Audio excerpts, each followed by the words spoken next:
debate, uncut and after show.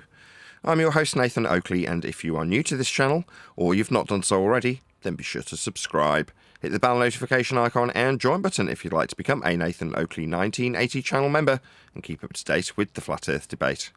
If you would like to support the channel, there is a super chat that runs alongside each of these shows while they premiere, and there's also a Ko-Fi, Patreon, crypto and thanks button in the info box below the video.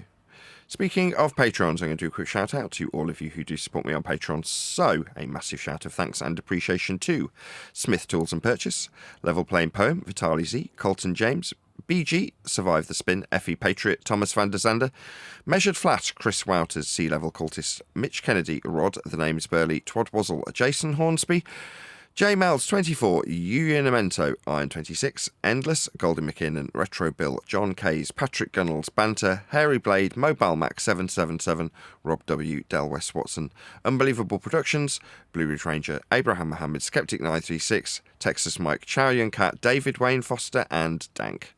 So another massive thank you to all of you for supporting me on Patreon. Now I will hand across to whoever is in Discord and Google so you can enjoy their dulcet tones while I set up for today's live show.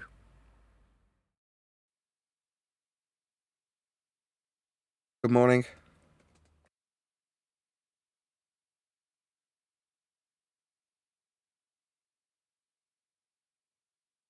Say again, Neil. Aaron brought your name up again. Because? Something to do with the Black Swan. Jan was trying to make some sort of false comparison. You know, but what's it? No. Yeah, it just in their head, you know. But that whole thing to me, that was this is all planned. They got a lot of plans from before they went, if they went, to after they went. Moving forward, other things are going to be happening. You'll see. What will I see? Just it was like two chats, just you know, friendly debating. It just seems so planned to me. But this whole thing was planned. I don't know. Very strange.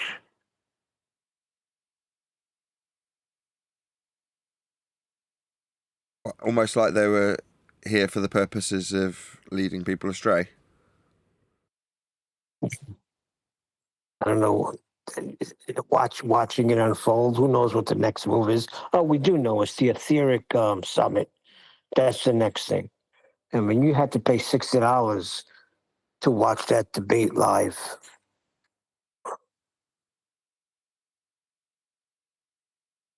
Yeah, the best way to control the opposition is to lead it yourself.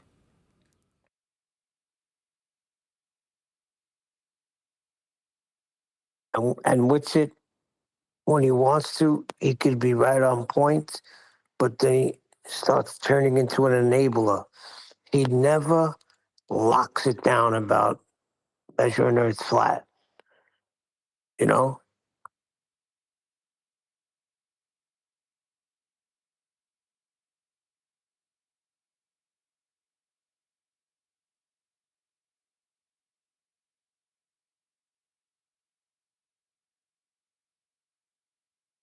In other words, everything Jaron said, Witzer could have brought him right back to measurements when Jaron's talking about the height of this and the angle to the sun and this and that, the degrees of whatever. Everything he was saying, he was proving flat Earth. Of course, that's the game now. We've spotted the game. That's why, in my opinion, the censorship ramped up. The minute we figured out what the game was, utilise flat Earth prerequisites and measurements to then say Earth's a ball. And how it can't work on a flat Earth. After you've just measured it flat. We know the game now, don't we? Height, well, you need a flat Earth flat. Angle to a star or sun above the horizon in Antarctica, that's a flat Earth measurement. It's game over. So hence we have to be censored to all frig.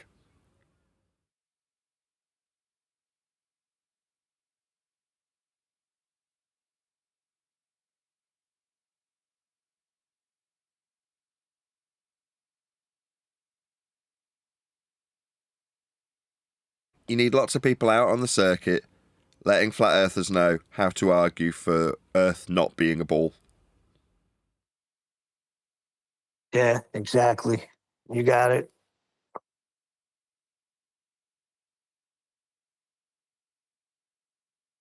And that'll be Jaron's stick. Oh, it turns out when I was saying it's not a ball, it turns out it is a ball. Because this works with a ball model. Does it? What, the flat Earth elevation angles to the sun for 24 hours, they work with a ball model, do they? I'm afraid not.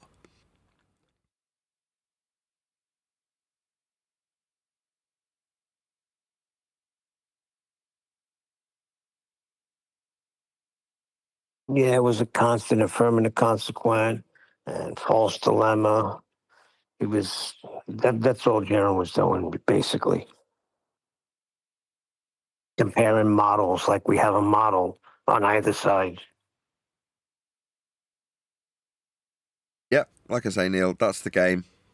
Most people won't have spotted it. Us pointing it out won't be allowed to be tolerated in the algorithm that is YouTube. So that's it. They'll peddle their nonsense to the people they've corralled into a nice little group of flat earthers who have been told in no uncertain terms, don't listen to us. Don't listen to FED. FED bad. Right, Neil? That's the motto. But I'll tell you one thing was funny. What it said, Jaron goes on to, he gave him like, I think the first 10 minutes for them laying out their proofs or whatever, and then rebuttal. You know how they do this stupid debate.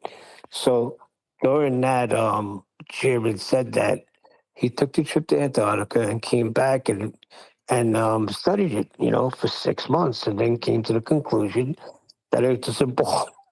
When Whitsitt started to speak, he said, 6 months. He said you came back the next day. You were saying you was saying it's a sphere. So enough with the 6 months. Something to that effect, and that was funny. Come on, Jaron. 6 months. The next day you were saying it's a ball.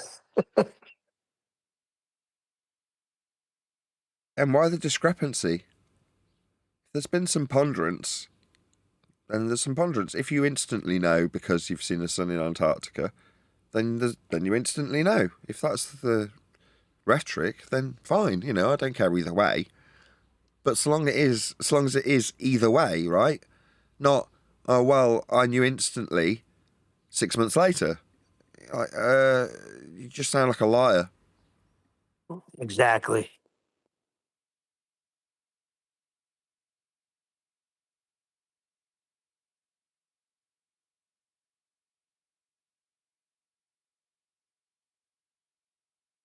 But it's probably just exactly the same. He's in there with these shills, throwing them up so they can bat him out of the park, isn't he? Yeah. That's basically, like I say, I'm going to wait to see how all of this unfolds. It's going to happen you know, in sessions. This is the Aaron and Whitsitt against each other now session. And then you're going to have the etheric summit where they're together. Very weird. Yeah. So why would Jaron be there? Well, because he's completely on the inside as a baller. It's like, what the hell?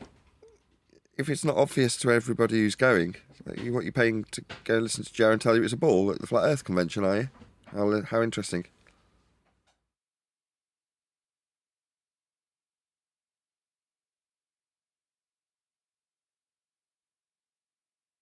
And isn't that just how you'd want it? Yeah. Us. But let me ask you a question. Has there been any footage of this 24-hour sun from them? Or are we just getting little bits and pieces? Who cares? Why'd you care? Who cares? Just out of curiosity.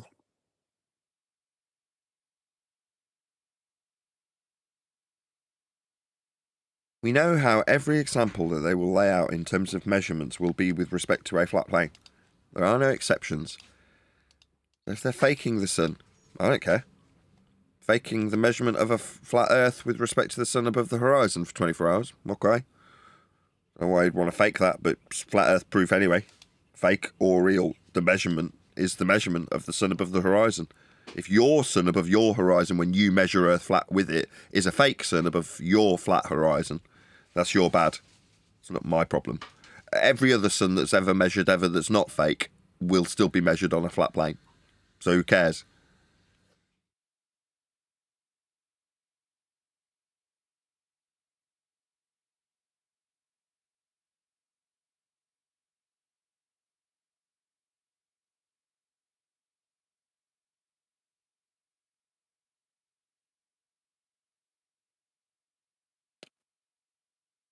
I said something similar to MC Toon in one of Robbie Davidson's Facebook threads. And do you know what his rebuttal was? No. Surf Daddy just doesn't understand basic elementary geometry. Okay. So you don't understand how two straight lines meeting at a vertex with respect to a horizontal plane the observer is standing on forms an elevation angle to measure the sun, like this diagram on screen now. All right, well, that's a great rebuttal. Yeah, Jaron says the same thing. But you That's just all don't he's understand. got. All right, okay. I don't mind being told I don't understand. Okay. Educate me then. How we've got a curved line meeting a straight one? Call that an angle, will you? Maybe you can educate me. Oh, right. Well, I understand implicitly I've got 20 definitions of an elevation angle. That's what they measured. Earth is a flat plane for the angle to the sun. That's what they measured. They don't have to like it. Telling me I don't understand basic geometry. Fantastic. Okay. You just keep telling yourselves that. You're just lying to yourselves. Or you're a paid shill here to lie to others. I don't care either way. I know what an elevation angle is. If you say I just don't understand, I don't care. You think I care about this anymore? I know it's flat. You don't understand large spheres. I wasn't trying to demonstrate to them my understanding. I don't care if Jaren appreciates that I do understand. All right, you say I don't understand. I can give a shit. Yeah. Whether or not you know I understand or not is irrelevant. I don't care if you think I don't understand. Good for you. Meanwhile, elevation angles are with respect to a flat planar surface measured with an angle to the sun. That's what they are. By definition, I don't give a shit if they say I don't understand. I do. So when he says large spheres, what is he trying to say? That because they're so large, at some point they're treating Earth flat to get these measurements?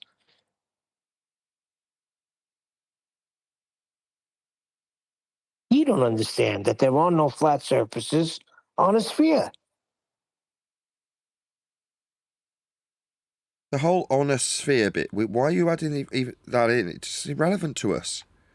What is an elevation angle measurement? Okay, well, it's two straight lines meeting at a vertex. One is the horizontal plane the observer is standing on. The other is the line up to the sun. Okay? What's that? It wouldn't do something on... I don't care what it wouldn't do on a sphere. Couldn't care less.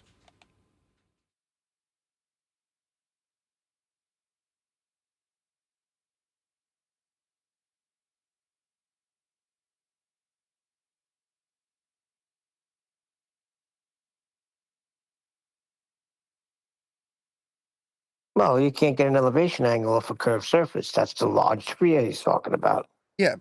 He's Yeah. claiming you can. But you're doing it straight away. What we can't do is get an elevation angle from a curved baseline. Okay. Why are we talking about what we can't do?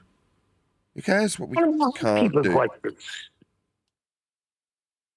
What we do is measure Earth flat. Oh, what's that? I don't understand basic geometry. How lovely of you to let me know that. I wasn't asking. Don't care if you think I don't understand. Elevation angles are measured. You will need a flat planar surface to measure them. That's just the facts in this matter. Telling me I don't understand doesn't change anything.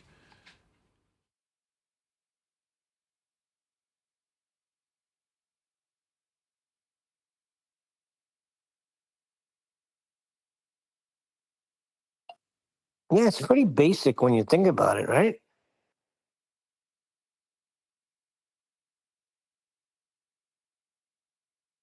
Not really that difficult.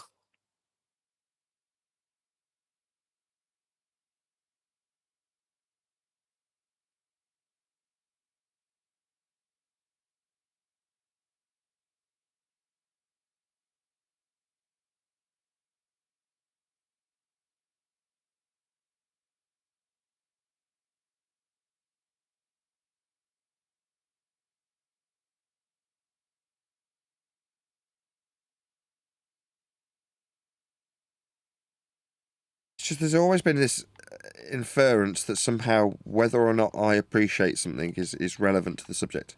Like, telling me I don't understand. Why are you telling me this? We're dealing with a what is subject when it comes to Earth and its measurements. Now, what the Earth measurements are flat. So telling me at that point that I don't understand is so silly. It's just sad. They've been doing, Nathan, he's a baller now. They've been doing that for years. That's what they do. We don't understand.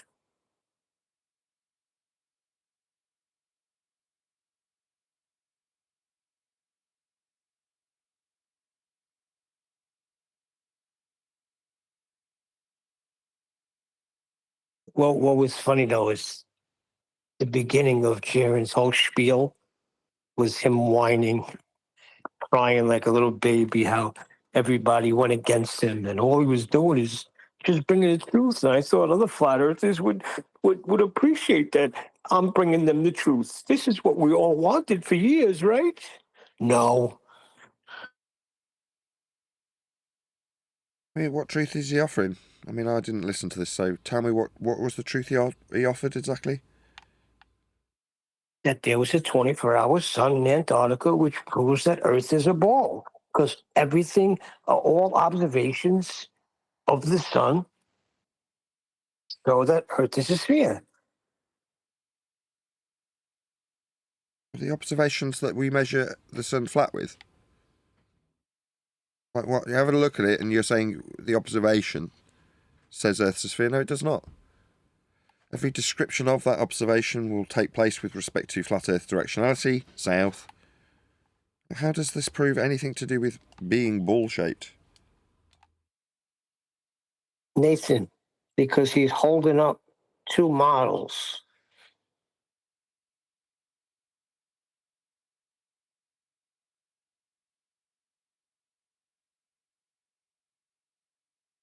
So? Because of a false dichotomy.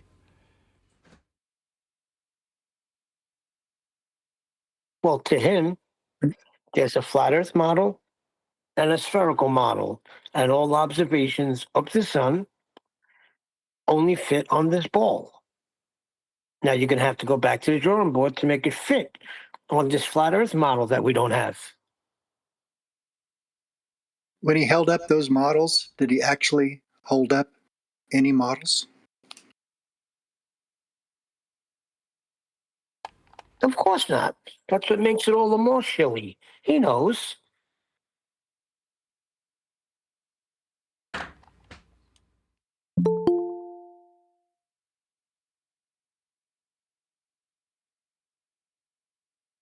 Everything's all projection, as far as I'm concerned. Every time they say something like, show me your model, or you don't have a model and you don't have a map, that's because they don't have a model, they don't have a map. Yes.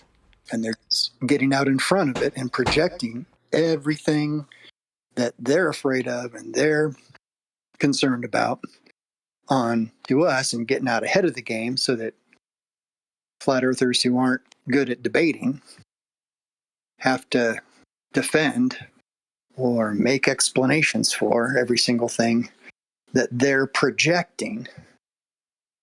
And we just don't know how to get ahead of it and just call out the projection and say, hey, you're afraid of that, not me. You're correct. You're absolutely correct, right? Eerily accurate, actually. But sort of beyond that, it's like, why do we have to point out that they say we don't understand, for example? It's like, okay. You say I don't understand.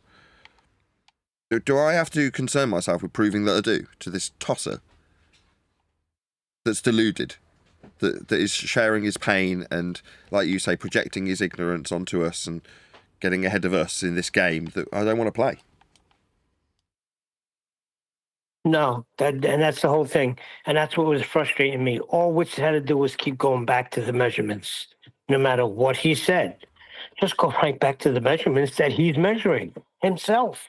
Hearing with his angles and his degrees and his heights.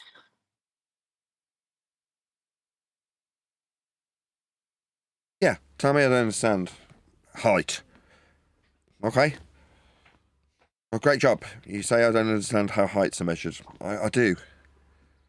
It's defined. It's not really an issue whether or not you say I don't understand this or not, because you want to believe that you've got a horizontal reference to describe altitude with respect to then suggest that that horizontal plane of reference you've described the altitude with respect to can't be flat. Even though it's a prerequisite, it's required for you to suggest the altitude. That's how the altitude's measured. So that's the end for me. I mean, if that's not good enough for you, fine. But I don't care. I don't want to tell them that you don't understand altitude anymore. So I don't care that you don't understand altitude. Go away and decide that surface level has got nothing to do with it, and level isn't level because it's a ball. Fine. But surface level will still be level when we measure altitude. The fact that I appreciate it and you tell me I don't, again, is irrelevant.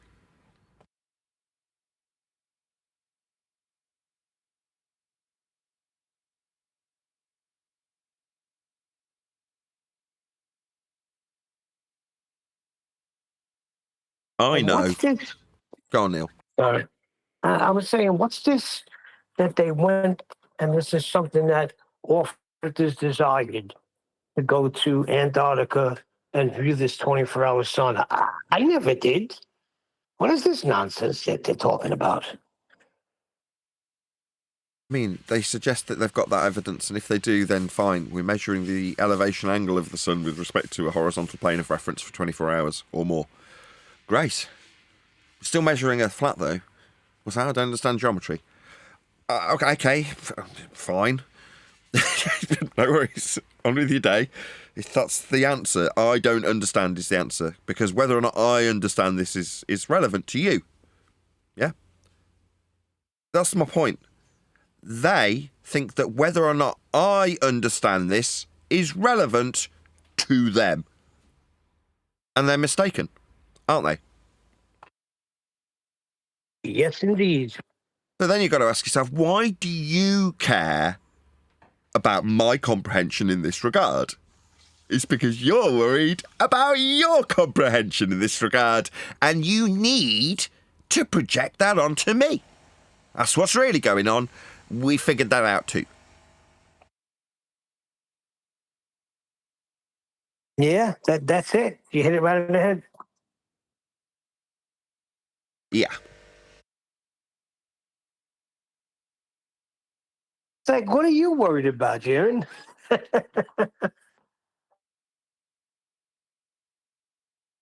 Yeah, get on with your bleeding day then. You know it's a ball now. All right. So it should be dead easy to get on with it then, right?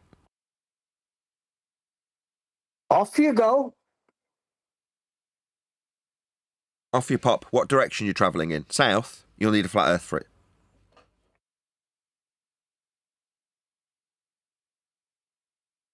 How are you going to get there? In your car? Has it got an odometer? Does it count the miles? Linear. Flat. Like on the maps.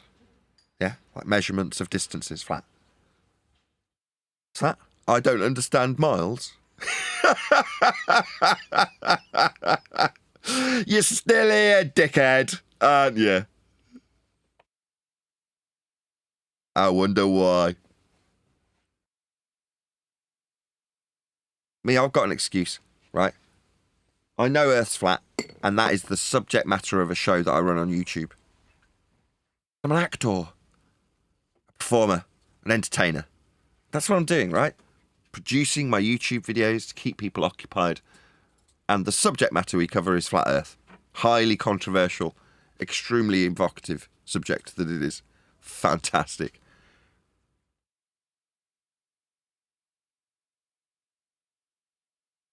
So yeah, as the audience, you concern yourselves with how much I comprehend this stuff. Because obviously I worry all day about how much people comprehend the ghosts. That's why I spend all day in ghost forums.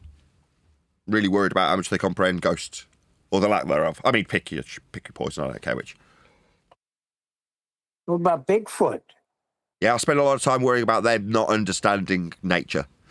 I tell them, spend a lot of time telling them. I'm very worried about how much they comprehend the nature of Bigfoot. No. Or the lack thereof. Again, choose your poison, I don't care which. You don't understand the footprints that they made a cast of the certain footprints. They don't match anything else on Earth. Therefore, Bigfoot. I'm already bored. Yeah, it's even hard to feign pretending to be interested in this. I gotta give a crap. I don't. All right.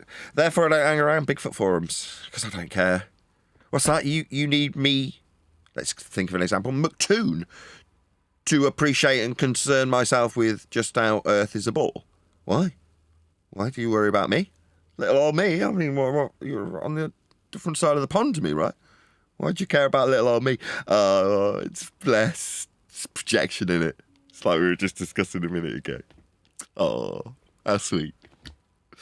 Am I the one you chose to project that onto? I feel really privileged. Because I couldn't give two shits about you. I literally give you no thought. I don't lose any sleep over you. In your Antarctic visit, that you yelled my name into the Antarctic snow while you were there. Or maybe it was a load of TV sets that you were yelling at. Who cares? It doesn't matter. Yeah? But you're proactively joining my show if you're McToon, screaming my name into the Antarctic show, telling your audience how I'm deflecting from your proactive call to my show with measurements of a flat Earth for the 100th time. Reactively in every instance. Every single one of the 100th times I've told McToon that he measured a flat Earth were reactive. Him approaching me proactively, me reacting him and telling him Earth's measured flat, mate. What are you doing here in my comments? Earth's measured flat, mate. You measured it. 100 times. All reactive. Am I going to McToon and proactively telling him he measured Earth? I couldn't give a crap how he measures Earth. Who is he? Michael McToon? Who? I don't give a shit. I care how you measure Earth, dickhead. What's that you need to come and tell me proactively 100 times? I don't understand. All right, how interesting. I mean, it's deranged, like borderline mentally ill. But you do you, right?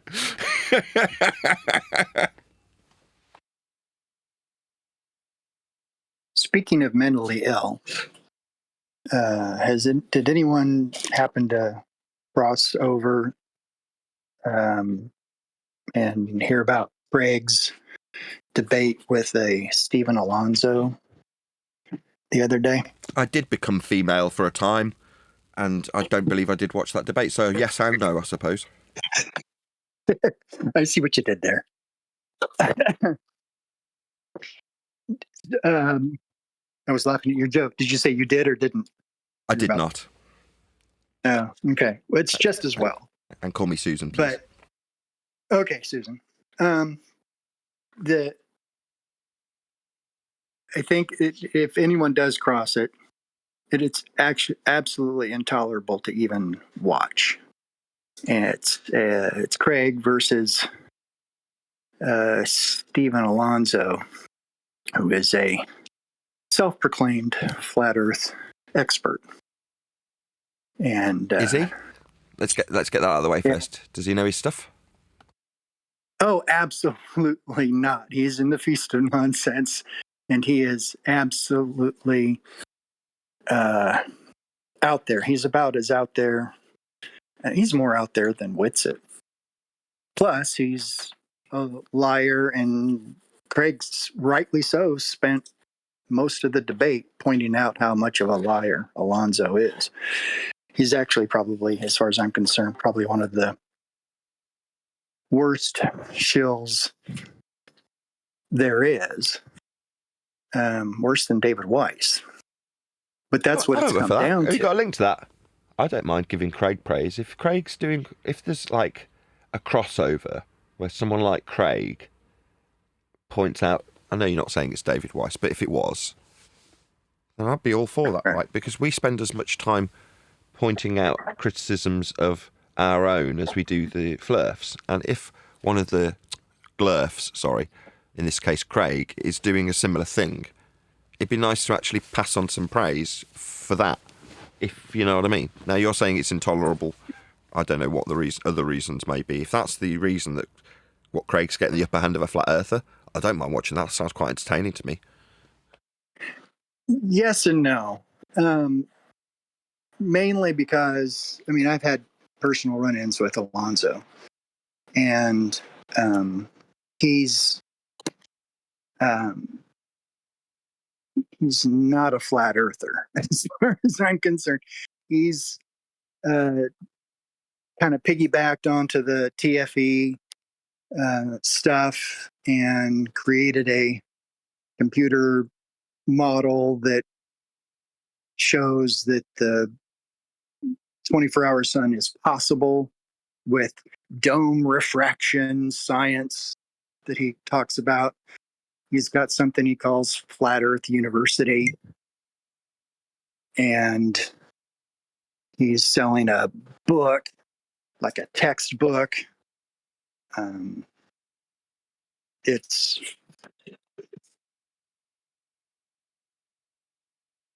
I don't know. I'll see if I can find a link to it and put it in the main chat of Discord. And you can look at it if you want. It's such low-hanging fruit that I don't know what you would do with it other than just slackjaw. Craig being Craig. But they absolutely didn't get it to anything that would be related to flat Earth or globe proofs. Let me just see if I can find that link. I mean, unless there's any objections. Dr. Steve? Go ahead, say again, sorry. Sorry. Is that Dr. Stephen Alonso you're talking about? Surf Daddy? I don't know what they got to laugh. You have to unpack that for me. I've got a link emailed to me or in my spam recently. Flat Earth Science by Dr. Stephen Alonso, and I had a look at the link, and if you got a link, I don't know if I could do it, but send it to Nathan. I'm sure he'll get a good laugh out of it. But he's an absolute shill. What's he charging? It's on sale at the moment from $9.99 down to $7.50 for the book. That's and it's good value. just your usual beast of nonsense garbage, and you can do his course and get a certificate in flat Earth science. Oh my God! Really? For an additional charge. Oh my! It's worse. It's worse. It gets worse than that. It is that's why I'm hesitant to do it. I'll find it though, and I'll send it in. I'll check it out. Maybe we'll cover it on the live show. But I mean, $9.99 for your book. Whatever they want. Just go on mute a second, Daddy. Thanks. Just while you're digging out that video, I'm not going to moan at you. The book that we're going to put out shortly, that's not going to be cheap, right? Damn right. By comparison, you're $9.99. Oh, right, okay. Cheap. Throwaway almost. It's like, pff. The FET. No, it's on sale for $7.50. Come on, Nathan. What I'm saying is, but that's this book that's going to come out is not going to be anywhere near that price. It's going to be considerably more expensive than that. Just in case anybody's under misapprehensions that it's going to be $15.99 or something. It isn't. It's a reference book. So the amount of work that's gone into it, and double, triple, and quadruple checking everything, and I mean that in the most sincere and literal way, is the reason that it's going to have a high price tag. And I'm not in the slightest bit ashamed of that. I'll be like, yep, it is expensive. What's that? Too expensive? No worries. Save. That'll be my attitude. Like, no, there isn't a cheaper version of it. That's how much it costs. Tough luck if you think it's too expensive. It isn't. It's exceptional value, regardless of what the price is. If it was £400, I'd still say exceptional value, if that's how much it had to be. It won't be. But you know I'm driving at, regardless of what the price is, because it's going to be a fantastic book, crammed with exceptional, high quality, highly scrutinised, highly referenced data throughout the entire book.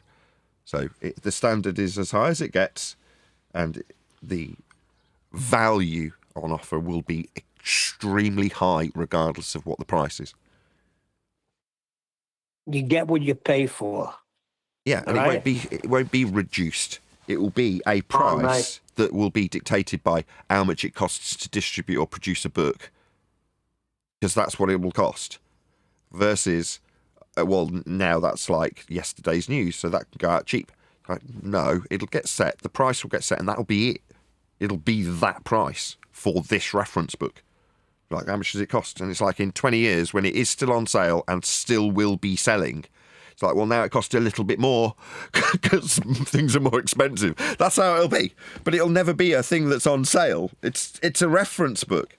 So, I don't know, hearing about some of the flat earther that's got a $9.99 book discounted to $7.99, that's the kind of thing I'm doing with my headphones, right? I buy something from the 1980s that came out for 25 quid. It's been used and used and used.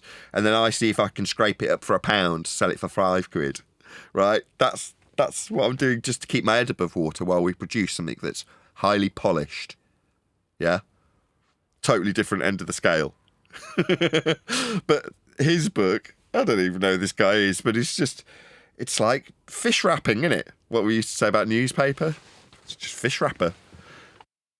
I'm thinking maybe we should have kept it quiet and then just maybe a month before the book came out.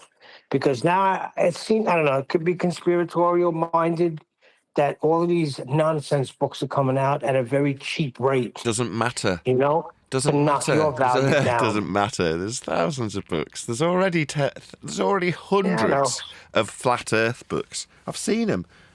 The publisher publishes some of them. He's got some bestsellers. Yeah, it will not make the slightest bit of difference. The minute you find out there's a reference book in regards to this subject that's not a bleeding novel or a feast of nonsense cockwaffle, people will find out quickly, Neil. This word spreads, and in terms of us having to promote it, big it up, or, you know, have it as a lead into some course that we've got for being a flat... No. You buy the book, and at the end of reading it, either you haven't comprehended what's in the book, or you are a flat Earth ninja. Evening. How are you? Chuckling in my live intro. I won't tell you what made me laugh. That's the first time that's happened. How many shows are we on? 2000 and something. First time I've corpsed in my intro. I'm still chuckling now. Do you see what you did there, How many Eleanor? shows did you say? Sorry again. Say again. 2,000 something. That's a testament. Over 2,000 shows. Well done. Oh, thank you, Neil. I mean, it was the same yesterday, just one less. So I don't really know I'm getting a commendment for doing it today. But very good. I mean, yes, thank you very much. We were just talking about the book. I'm hoping we can just carry on the conversation as though we haven't just gone live. We'll see how that goes on. We were talking about, I don't even know the guy's name. I've not read this book. I'm sure it's wonderful or not. Who cares? But some But dude... somebody that's coming out with a cheap freaking book. Who cares what his name is? some discount book that's coming out. And I'm like, okay, I've just got to say this now. The book that's being produced by me will not be cheap. It won't be discounted. It will be a price, and you'll buy it or you won't. That'll be it. Because it's a reference book, and it'll be priced like a reference book. And the amount of work that's gone into it means that I can unashamedly say that is the price, take it or leave it. And is it good value? Absolutely, without question. I said this just before we started the live show. But at the end of reading Welcome to Flat Earth, that's the current working title for the book, you will be either lacking in comprehension of what you've just read or a flat earth ninja at the end of reading it. You'll know each and every argument inside out and back to front to the point where you have the ability to overcome and defend all positions that are put to you in regards to a globe earth and rebut each and every position that you may have put to you from a globe earth defender with the assertion that Earth is measured flat in all regards. Examples of how Earth will be referenced as a flat plane to assert that you're on a ball are all contained with references and citations, self-contained within the book. So it's a heavily researched, heavily cited book to reference what flat Earth is. There is no particular discussion about the debate because there isn't one. Hence it can be called a reference book. Debate about what? Now, again, we were talking about this in the pre-show. There's an assertion from our opponents that we need to be concerned with their appreciation for our comprehension of certain subject matters. And I'm kind of sick of it. You say, I don't understand, Ball Believer, just so the audience can understand where this is all positioned, as I'm doing this all myself. You, Ball Believer, say, I don't understand. I don't care whether or not you think I understand. Likewise, I'm not in ghost forums telling them how they don't understand this, that and the other, because I don't care. Now, the reality is our ball-believing opponents do care deeply about what we do and what we say and what they perceive to be our understanding of things. Now, again, we were discussing in the pre-show how this is pure projection. They would prefer that they don't have to assess these things. Therefore, it is put upon us to concern ourselves with our comprehension levels that they perceive to be wrong. And it's all kind of sad when you break it down, as I am doing now. Meanwhile, the book won't be cheap. It's going to be good value, though, I assure you of that.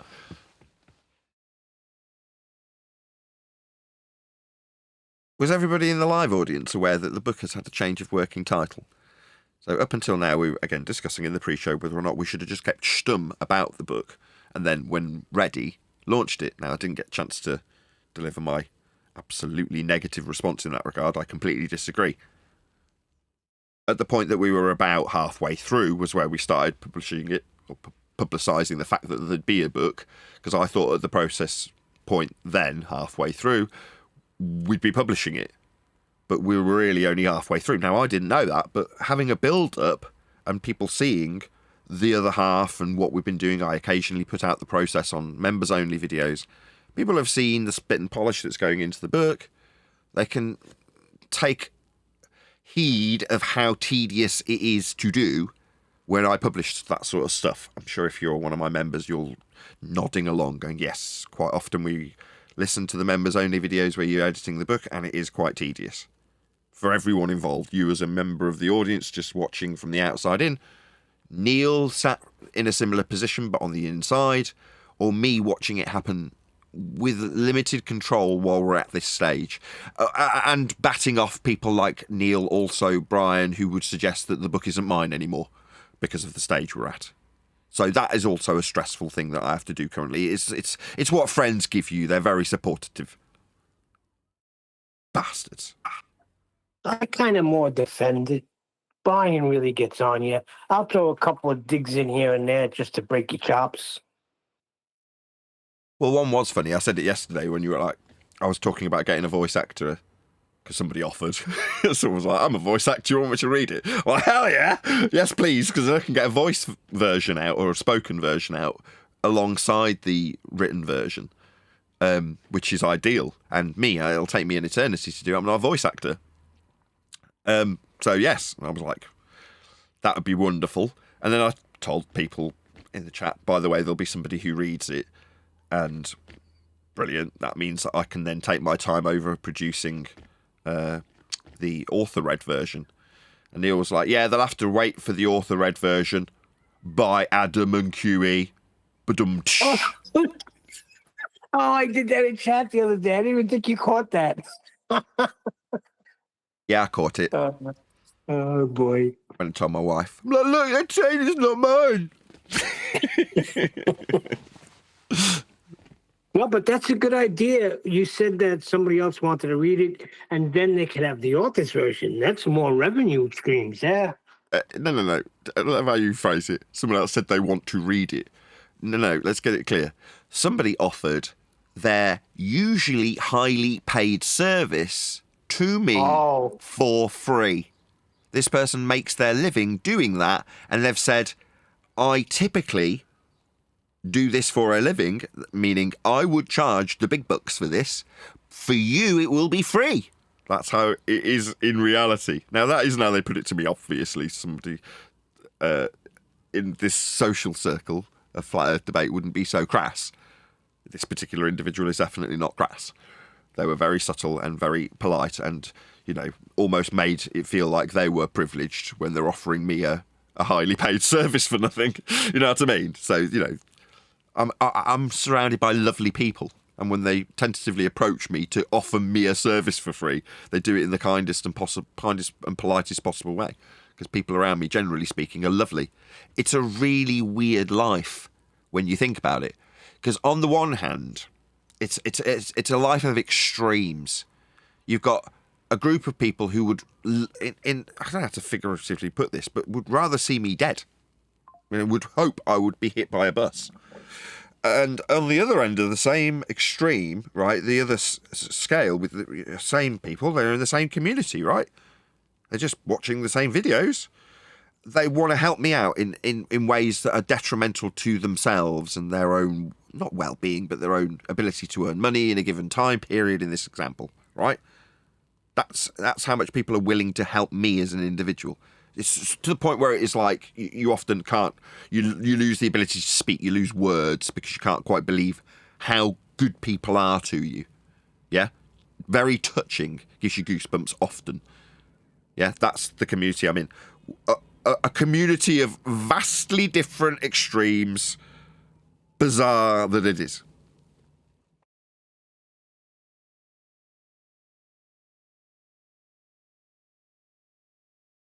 I like the moment of silence, entirely appropriate, because there's going to be people in the audience that think about that and go, you know what, you're right. Where I hang around with flatties, genuine, legitimate flatties, not feast of nonsense spewing garbage wafflers that will tell you about a conspiracy quicker than they'll, tell you that the Earth's not a ball, but genuine flat earthers that just know Earth's flat and want to get on with their day, knowing that we aren't actually on a ball. We can't be, we're measuring it flat. Those people will be very kind-hearted to you. Generally speaking, obviously I don't want to stereotype too much because I'm sure there's some assholes in the flat earth community that know Earth's flat as well. But they'll also be absolutely and acutely aware of just how monstrous some of our hate-spewing, globe-believing opponents can be.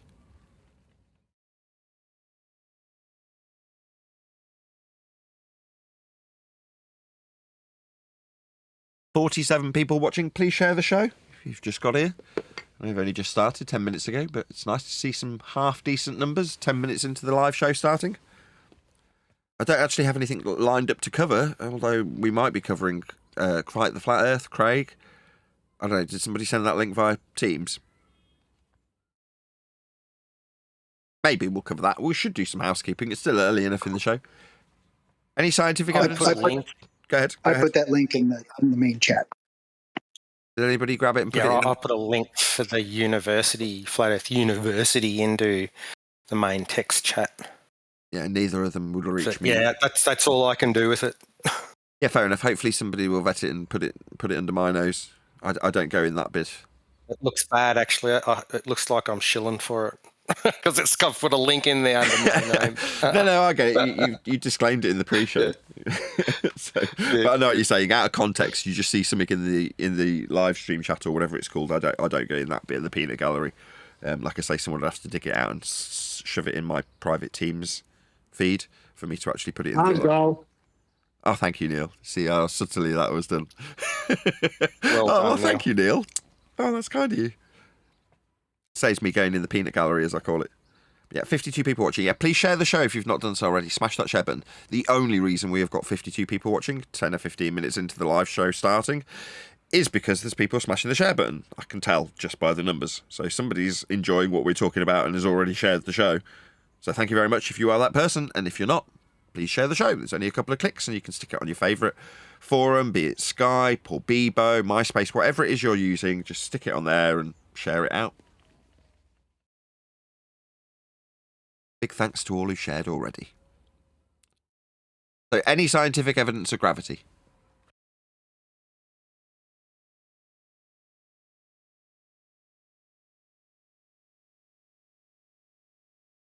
Which Don't all go one? at once.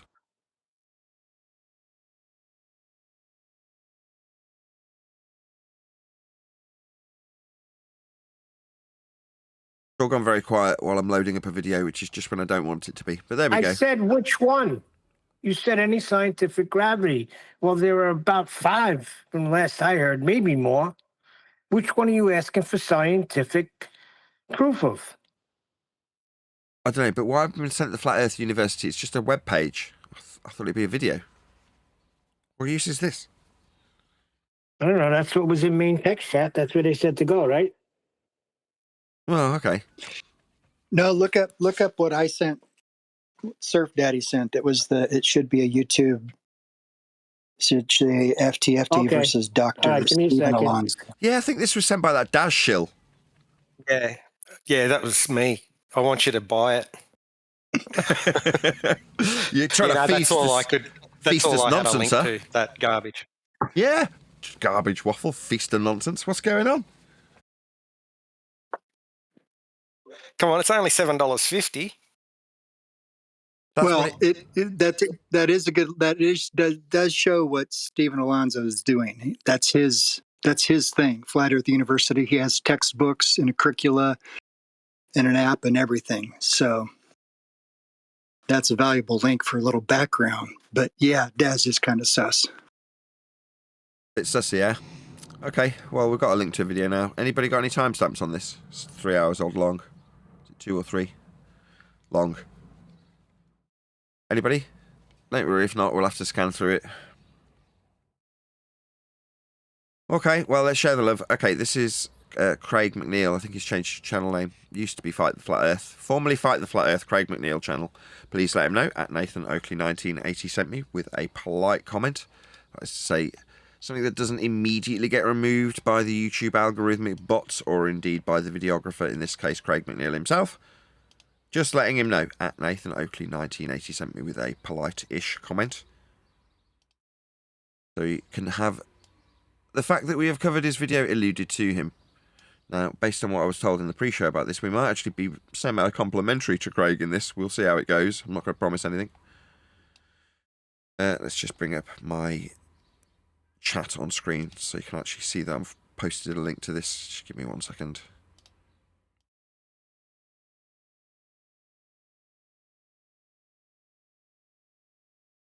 There we go. So as you can probably see, or can't, there we go. There's the link to Craig's video. The video is entitled A Flat Earth Debate FTFE versus Fake, quote, Dr. end quote, Stephen Alonso. Stephen Alonso. Okay, so yeah, check it out. Let Craig know. At Nathan Oakley 1980 sent me with a polite comment that doesn't immediately get removed. Did we get any timestamps? Does anybody know where I can jump into this video? I couldn't stand to watch it for very long. He gets pretty quickly into the debate and accusing Alonso of being a liar. Stick with it for a while. So well, I'll start it. I'm going to start it relatively randomly at 4 minutes. Is that Craig? My God, he's lost a lot of weight. Is he got cancer or something? What's going on? Craig's lost a shit ton of weight. Of course he did, wouldn't you? If Earth is proven flat daily? It's not going to look good for my audience. Let me just have a quick look at him. I don't think he doesn't look like he's got any debilitating disease. He actually looks pretty healthy. Good on you, Craig. If you've got fit and healthy, good on you, sir. Good for you. West of England and Edinburgh University, and I worked very hard and got those 2 degrees. You've never been to an actual university to study and get a bachelor's, a master's, and then a doctorate. I know we're jumping in late, but relatively 4 minutes. Did he claim he's degree educated? Has he claimed that? Does anybody know? Yes, he does often. He does claim that. Okay. Yes. And I know many, many doctors, academic doctors, who have worked extremely hard to get their qualifications and become who they are. And it is very disrespectful to all the actual doctors out there to do what you know, Stephen, is a blatant lie. Yeah, I can understand that for sure. I get where you're coming from. So to clarify, I don't claim to hold government accreditations. My degree is privately accredited through the Journal of Geocentric. Oh, wow. Did you hear?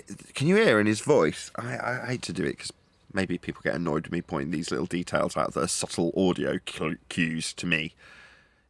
Just as he started to launch into this blatant lie, you can hear the voice box tightening up, and it comes across as like what I don't know if you know this word, vibrato, like a wavering of the voice as the voice box tightens. Now, if you're a good singer, you can control that and intentionally put vibrato into a nice note that you're singing.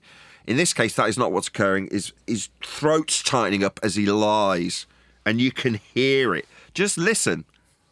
Understand that for sure. I get where you're coming from. So to clarify, I don't claim to hold government accreditations. My degree is privately accredited through the Journal of Geocentric Cosmology. And then That's the not an second actual degree then. It's just something you're saying is the degree. It's like awarding yourself a participation trophy. Yeah, I completely agree, Craig. So what he's doing is he's accrediting himself with the School of Hard Knocks. Yeah? When someone says, I've got a degree from the School of Hard Knocks, just meaning that you've been out and about doing your thing and therefore you're experienced and you'll call that university grade. It isn't. It's just making it up to make it seem like you've got a accreditation that you don't. So I was right. We are going to be... Sorry, audience, if you were expecting me to have a dig at Craig. I've actually picked this, or moreover, suggested we do cover it, because I thought it sounded interesting that Craig's calling out a bullshitty flat earther. And typically, we're the ones doing that, right? We're the ones pointing at bullshitting flat earthers and getting angry with them, alongside also pointing out bullshitting globe believers. But in this case, there's a crossover where it's interesting to hear Craig getting compliments from me especially, because he's calling out a bullshitting flat earther. So, you know, if that's not for you, and you're like, it's going to fry your noodle hearing me going, kudos, Craig, yes, that's right, he's a bullshitter, isn't he? Then maybe switch off. This may be not the show for you. Because that's, I think, going to happen more. It's already happened once, and that was what I suspected was going to be the case. So if you don't like me complimenting Craig, not just on him looking a bit more healthy than he has done in years gone by, but in terms of his actual calling out bullshittery, then yeah, this may not be your show. Sorry.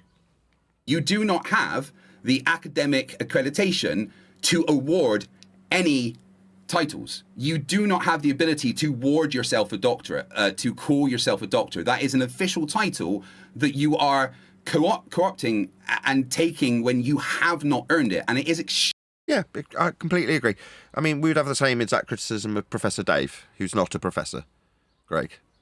So we have the same irritating, bugbears with people on your side. We deliver the same criticism to them. It's only reasonable that we should side with you when you do this to what is pretending to be one of our own, a flat earther. So yeah, rude, right? He hasn't got this qualification. He's not a professor. I mean, whatever this guy's saying, he isn't. Extremely dishonest. And the fact that you would actually... Extremely dishonest to call yourself a professor when you're not. Professor Dave explains. Yeah, okay, got it. Introduce yourself as Dr. Stephen Alonso. Straight away shows that you aren't here in any good kind of faith. You're here to lie to people, Stephen. Well, I'm not. Oh, I see. So the conclusion I can draw from Professor Dave Explains is that he's not here in good faith, and Professor, not a professor, lying, giving himself accreditations he hasn't been awarded, is here to lie to people. We can make that assumption like Craig has just pointed out. Okay, Craig, thank you for laying down this standard. Professor Dave Explained, not in good faith. We can only assume what we already knew to be the case. He's a bullshitting liar. Yeah, we know. Like this guy, right? He's going to be full of it too. I'm not aware of any legal regulations overseeing. No. You're not going to be hauled over the legal coals for lying. Yeah, like Dave's not going to get arrested for calling himself a professor when he's not. But that isn't really the standard. Not breaking the law. Yeah, isn't what Craig put to you, is it, dickhead? He didn't say you're breaking the law. Yeah, he said it's irritating to people who have earned this accreditation. That's what he put to you. Maybe pay attention to what he actually says. Private accreditations. And the second point there's many of them. For instance, the American governing body, literally shows, I can't remember the exact name of it, but they are officially given the ability by the American government to give these accreditations, and they can attribute fines and other punishments to people that award themselves doctors and give themselves the title doctors in official capacity, which, Stephen, you have done on many, many occasions. So Professor Dave Explains is the same applicable to him, or is it just doctors where they can fine people for pretending to be doctors, like pretending to be a policeman? Yeah, is Professor Dave Explains off the hook because he hasn't quite been so egregious as to call himself a doctor, therefore, what, all cool? No, I'd say he's still doing the exact same egregious thing, not in good faith, automatically assumed to be a liar. But you're levelling that there could actually be a crime and fines to this guy. Oh, how interesting. You know, it is actually something that... Oh, Sorry. God. Is it We were Brian? only speaking about this only the other day, about this issue. About if one of us on our side, I don't know, I just came in here. I don't know who it is that's been accused of calling themselves a professor or a doctor or whatever. But I said the other day that if one of us was saying that, if I start calling myself Dr. Brian online, I think it was King. right, King Brian. which, right, it'd be worse though if I said Dr. Brian, because King is wishy-washy, right? We live in a world of government and governmental bodies. So if I start and universities, so I start calling myself Dr. Brian, right? The ballers would have an absolute uproar over that. I'd be all over the courts, as you would say. But it's okay for Professor Dave to go around calling himself a professor, which means he's saying he basically has a PhD. So it's okay for him to do that. There's not a word about it. The double standards are atrocious, aren't they? Not that I ever want to call myself Dr. Brian, but the point is that if I did start calling myself Dr. Brian without being a doctor, it would not be accepted by our opposing side at all. But they accept it when they do it. Not bizarre. I mean, us drawing this parallel, or me specifically drawing this parallel with Craig to Professor Dave, is just that, right? It's us getting this parallel to be drawn. And I don't think up until now there has been opportunities to draw this parallel. So I know you're saying when it's them doing it, they wouldn't call them out on it. What, because Professor Dave hasn't been called out on his own side? Maybe he has, maybe behind a closed door. You don't know that, is my point. But my point right here, right now, is that we can only draw that parallel for the audience's benefit, can we? And they can draw their own conclusions about other people who are doing the same thing that Craig is levelling at this guy's door, and how egregious it might be for the doctor bit versus the professor bit is kind of neither here nor there. It's like he's levelling it at him, and there are other examples on the ball side that we'll draw that parallel with as we go. I think that's only fair.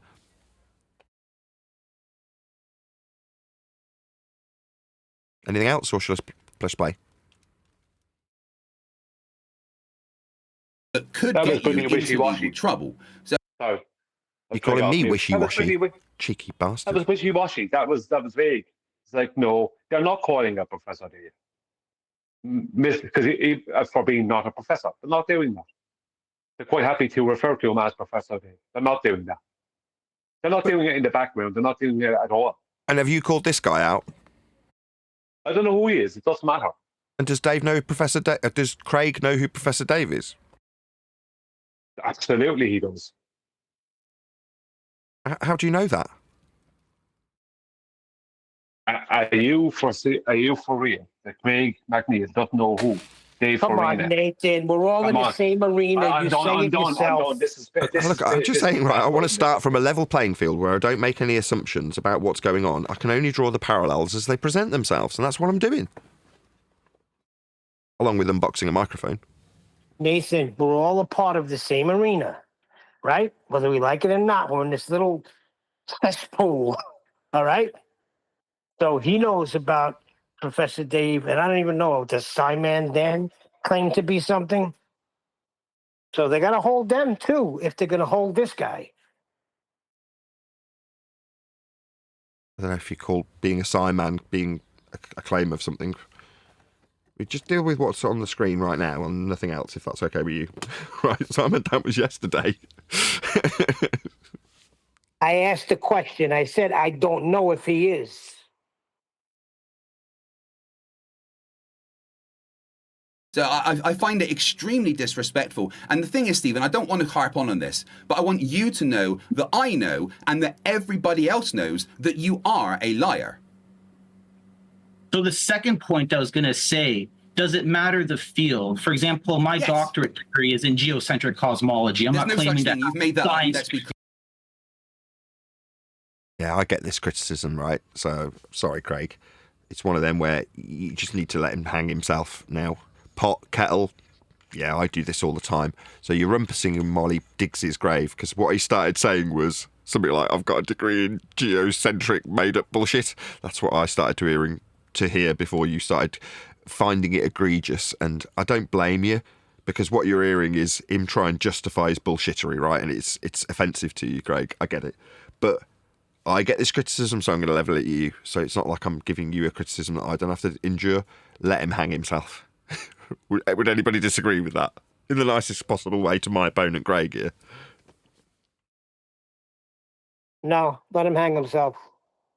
Clear. There's no such thing. There's no official courses in geocentric cosmology. There is no official accredited institution. Yeah, this is the thing. We know that, right? And maybe your Craig's audience is more dumb and they need that pointing out. But yeah, we know. But it was more amusing hearing him justify like that was a reasonable excuse. That has the ability to award that as a doctor or any kind of course, Stephen. So, no, you are lying with the whole thing because you made up a fake university and then awarded yourself a fake degree. It's like creating your own event, coming last in it, and still giving yourself a trophy. We thought there had to be a better way than this. It's which is why it matters how it's lying, and you know it is. I don't want to harp on about this, but I wanted that to be the start of this. So, yeah, I mean, you are harping on about it, and fair enough. Anyone watching? I don't believe I'm lying. Was that you? Was that someone on my panel? Or was that him?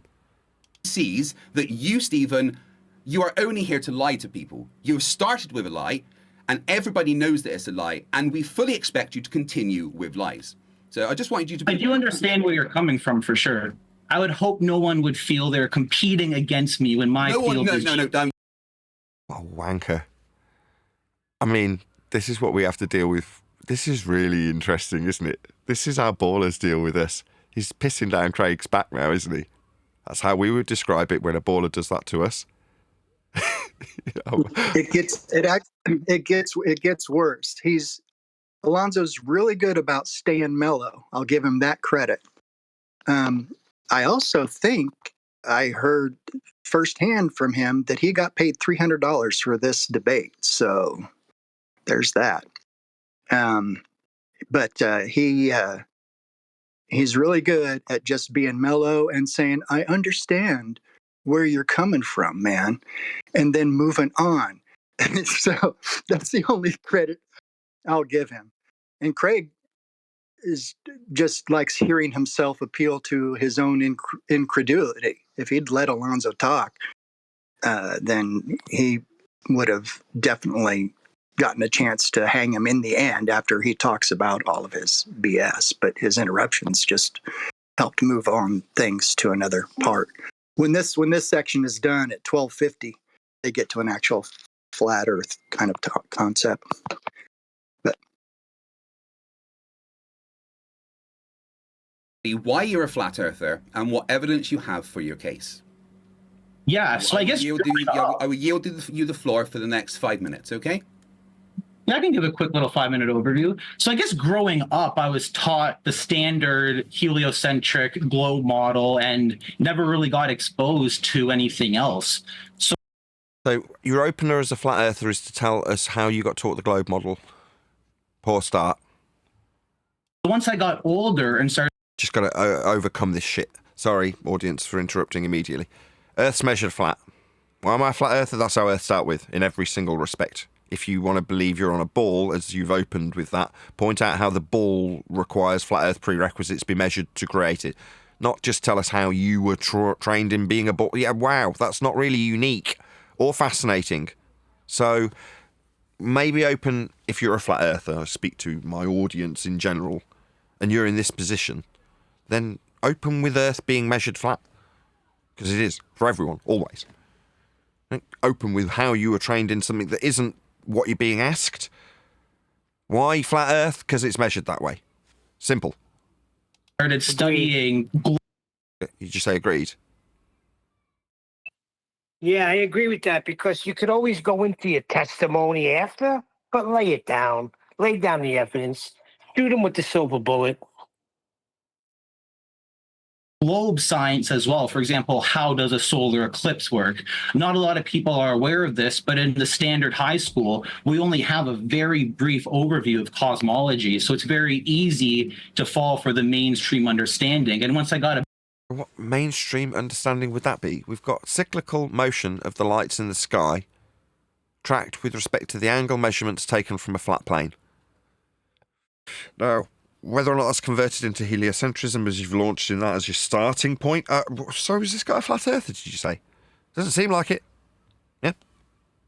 Me? I'm going to tell you about heliocentric orbital motion, creating the perceived motion of the lights in the sky that are tracked because they're cyclical.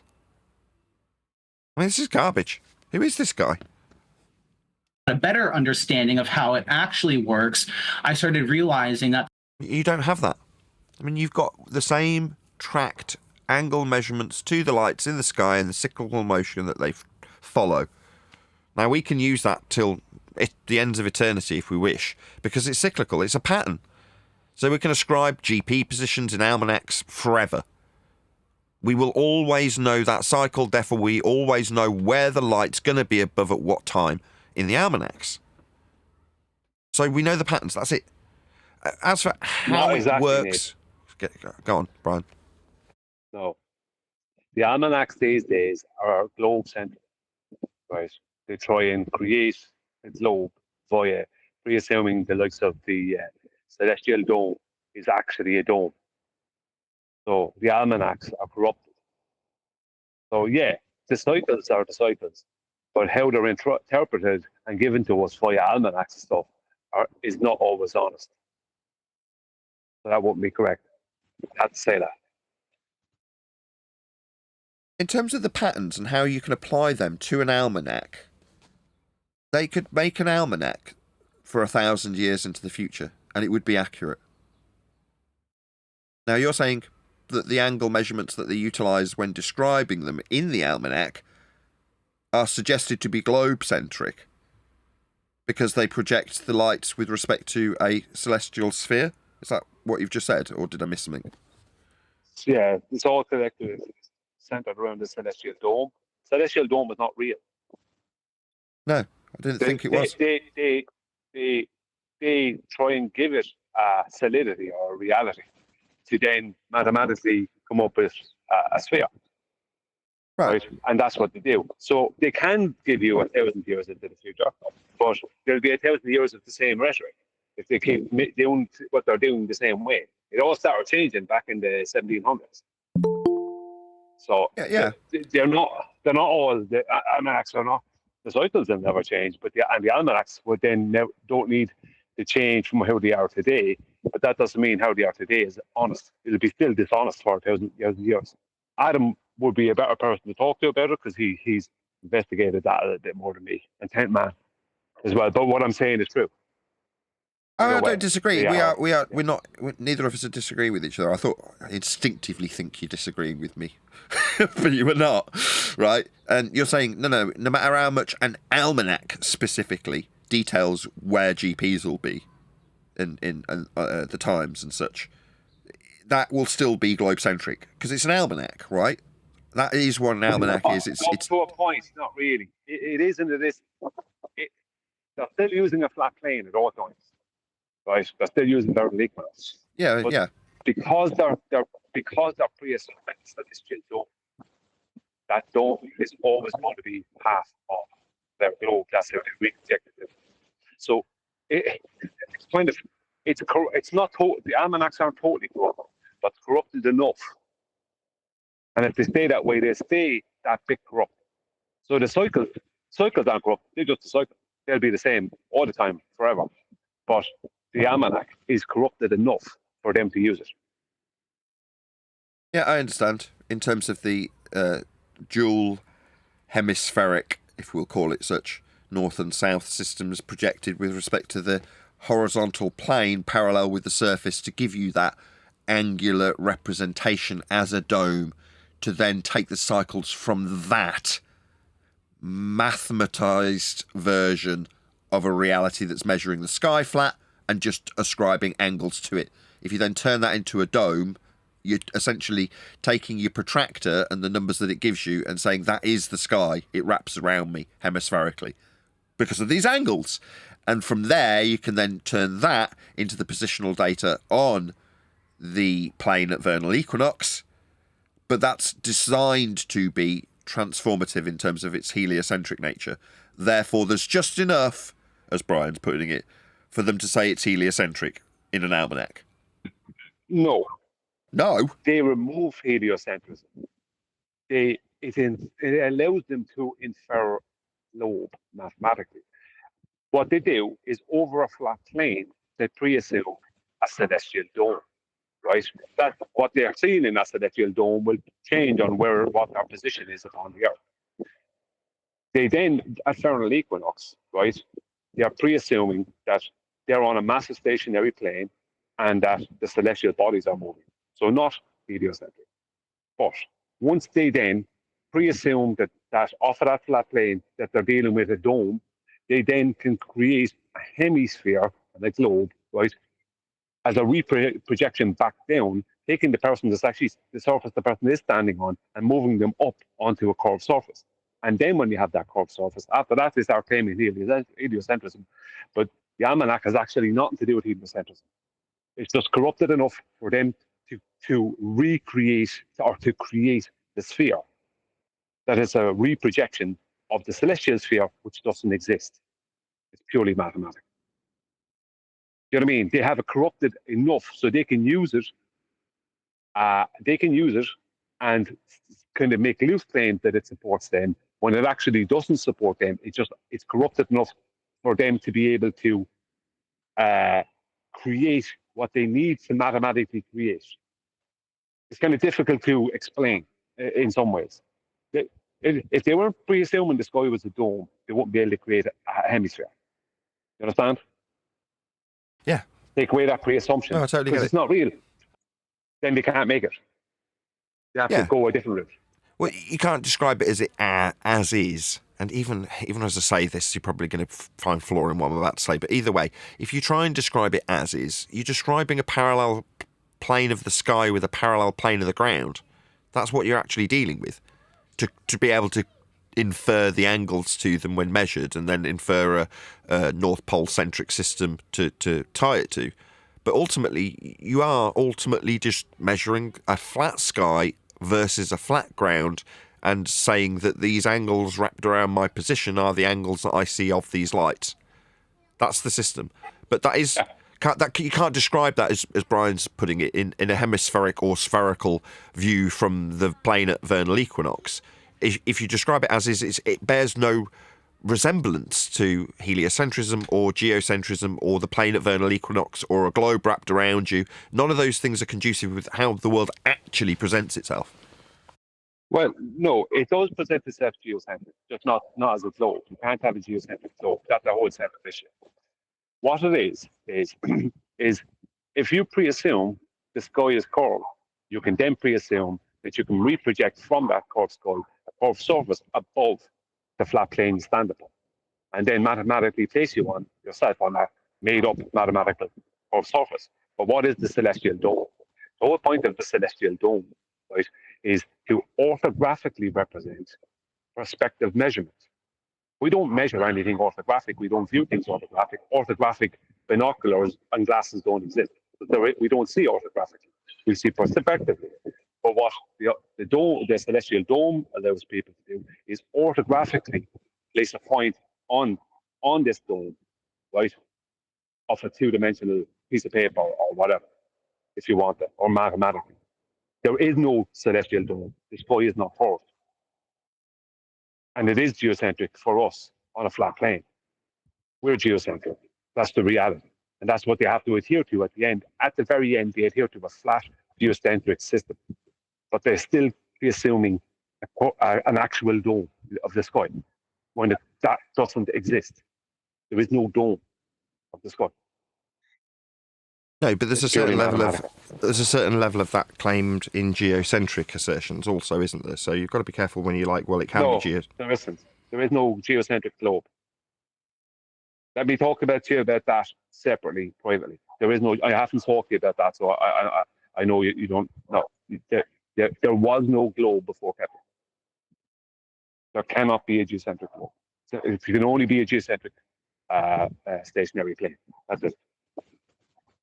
Anyway, look, I'm not going to keep on at this because this is not the full topic. It's just that when you brought it up, we need to talk about this more fully.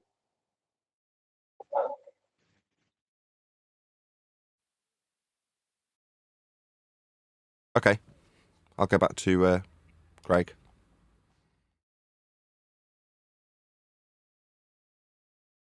The flat Earth model kind of has a more realistic representation of how our universe actually works. Now, for evidence, I want to clarify that positive proof is very different from evidence, and to also clarify that in science, hypotheses are always open to falsification, yours and mine as well. But I believe at the current state of our scientific understanding, it all points towards the flat Earth model representing, you could say, the more realistic, more accurate, more by chance of how the universe works. So I guess there's 4 points I could probably go over quickly. The first would be the sun and the moon appearing the same size. If you want to believe. Yeah, he said hypotheses are always open to falsification. No, half of the hypothesis, you're not falsifying. Well, it's not that they're open to falsifications. It's that it either causes B or it doesn't. I mean, you may be because half of it is a falsification. So you're saying A will either cause B with half of your hypothesis, or you're saying A won't cause B with the other half. So which side is it true? Is it correct to say that you're falsifying? I don't think that's correct.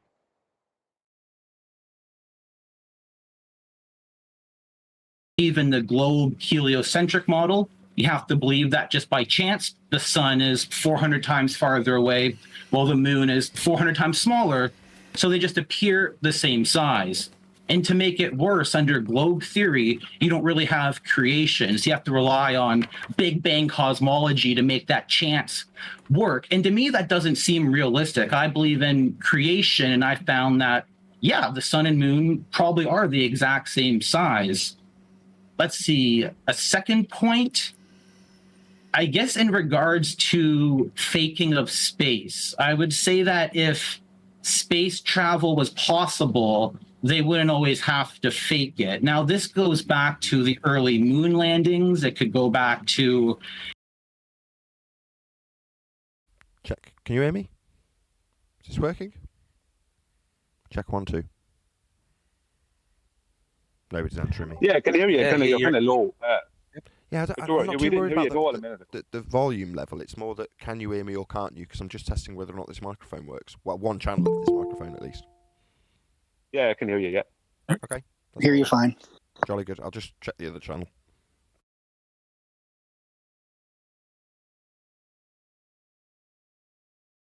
Elon Musk putting a red Tesla Roadster in space, even the recent Katy Perry trip. Let me see. I made a couple notes as well about the other, you could say, evidences. Let me just see. You're not going to believe what happened. Tell me everything. I'll show you.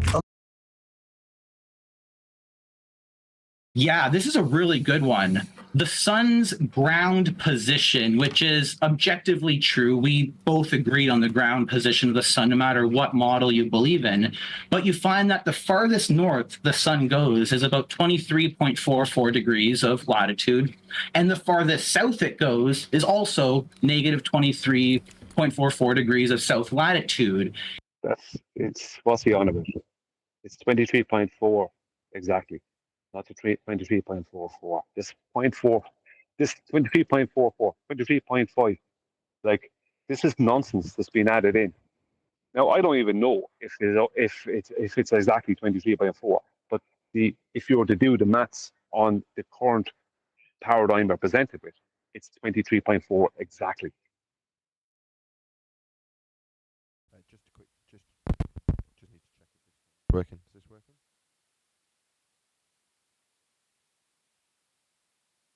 Nathan, we're not hearing you. After the past 3 times I've spoken, you haven't said anything. It's the video started playing again.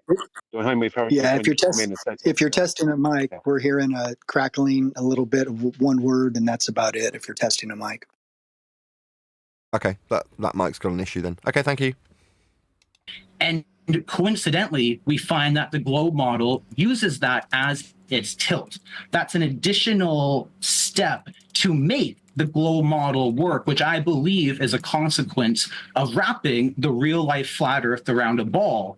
It's essentially reverse engineered from the flat earth model, or you could say at the very basic, it's reverse engineered from the observer centric observations. Both me and you can go outside and confirm where the sun is, do a celestial declination calculation, and confirm that ground position. We all agree on that. But I find it weird that the globe uses that as its tilt. And I guess for the final point, no spherical rotation of the moon. When I look at the moon, I see it rotating like a flat disk. You can argue concave or convex at best because there is like a little sides that appear more. But the point is, though, science operates on falsification. If we can falsify the globe spherical moon, it then points us towards a more realistic. This guy is making a lot of claims that I don't know if he actually could back up. He might be able to back up some of it, but he sounds a little bit like time and date, where what he's claiming would be right some of the time, but not right other parts of the time. Do you know what I mean? He's just accepting a lot of stuff. He likes to make claims and then add a bunch of stuff that's all sciencey and technical things that he can then use on flat earthers and globers alike to say that we don't understand. He does that a lot. He also, he was making some good points about the sun's GP and where it's at. He could have also said that's how we measure it when he said declination, it's measured that way. That's something that Craig can't argue. But he basically is doing a bunch of sciencey stuff that goes into his little flat earth textbook. What does that mean, science and stuff? He just goes into too extensive detail with his descriptions of what he's talking about. What he just said. My issue is he's giving them models. Why is he giving them a model? Yeah. And why is he declaring we're on a model? Now, he absolutely has to have a model. And the problem is he's comparing both models.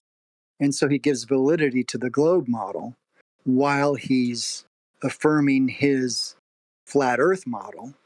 And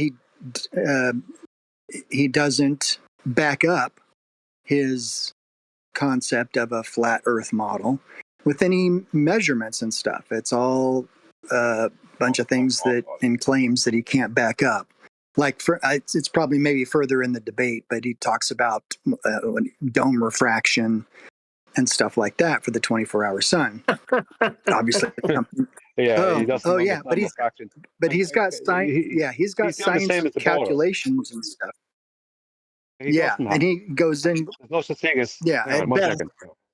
Just 1 second. Okay. Hold horses. Just a second. There is no such thing as science calculations. Right? There is no such thing as a globe model. There is no such thing as a flat earth model. He's claiming a flat earth model is no different than Craig claiming a globe model. These things do not exist. You're told they exist. Right? The globe model, you're told they exist, and you're told is this model thing. They can never present it to you.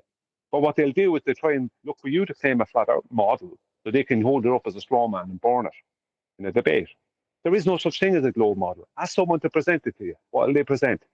I know what they're going to present. They can't present what they're claiming to be a globe model. He's like, as you're saying, he's using he's not using science, he's not using anything. He's making claims that he can't support. That's what this guy is doing. And unfortunately, he's just doing the same as Craig would do, just at the opposite, in an opposite paradigm. It's almost like you're suggesting I'm not attacking you. I'm just trying to educate. Sorry, Nathan. Well, you're just to back Brian up, and I'm not disagreeing with Surf Daddy, but it's almost like Brian suggesting this keeps the feast of nonsense alive with a false dichotomy.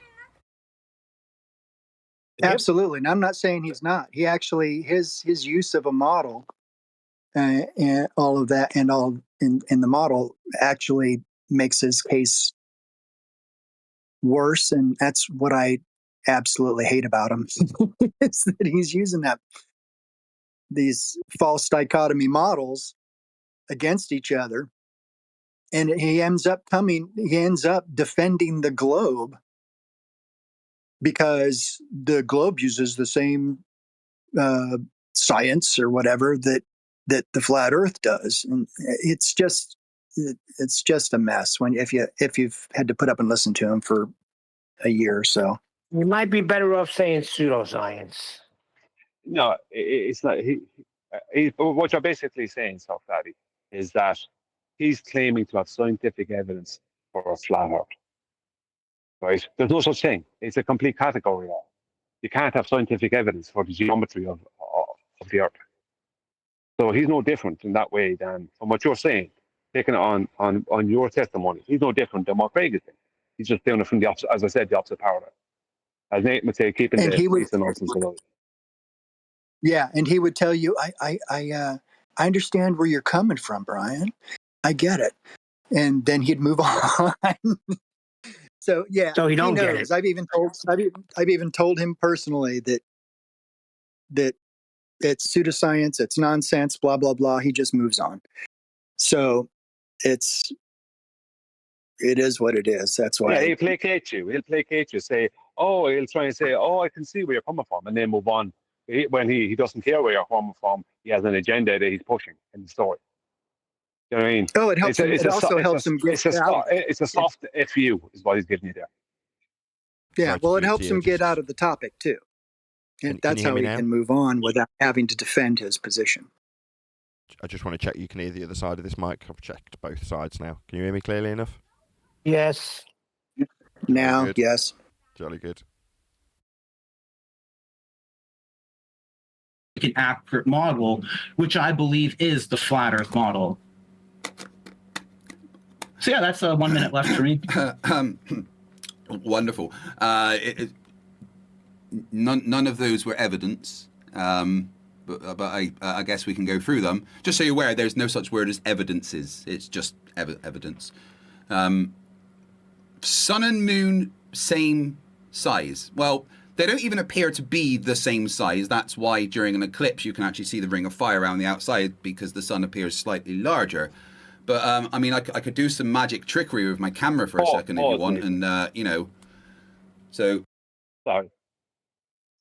There is Craig pre-assuming that it's definitely the moon that's going in front of the sun. Number one. Number two, the ring of fire is to do with glow. Right? It's the glow off of it. It's that the moon doesn't have that glow because it doesn't have that intensity of light.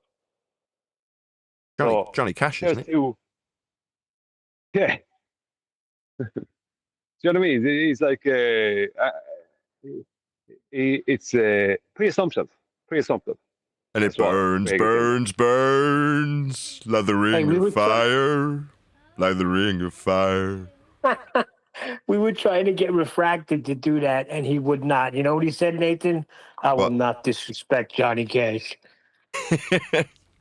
These are clearly, the diameter of these circles are not the same. But, what if I did this, right? And now we get the diameters of the circle to be the same. Look. Okay, yeah, what you're doing is scaling heliocentric notions that are derived from flat Earth elevation angles and suggesting that the reification after the fact gives you different distances based on perspective. That's what Craig's doing. Okay? Where did you get the measurements to scale, Craig? Oh, right, angle measurements of flat Earth. Yeah? What are you going to do? Tell me I don't understand geometry? Yeah, we measure Earth flat for this.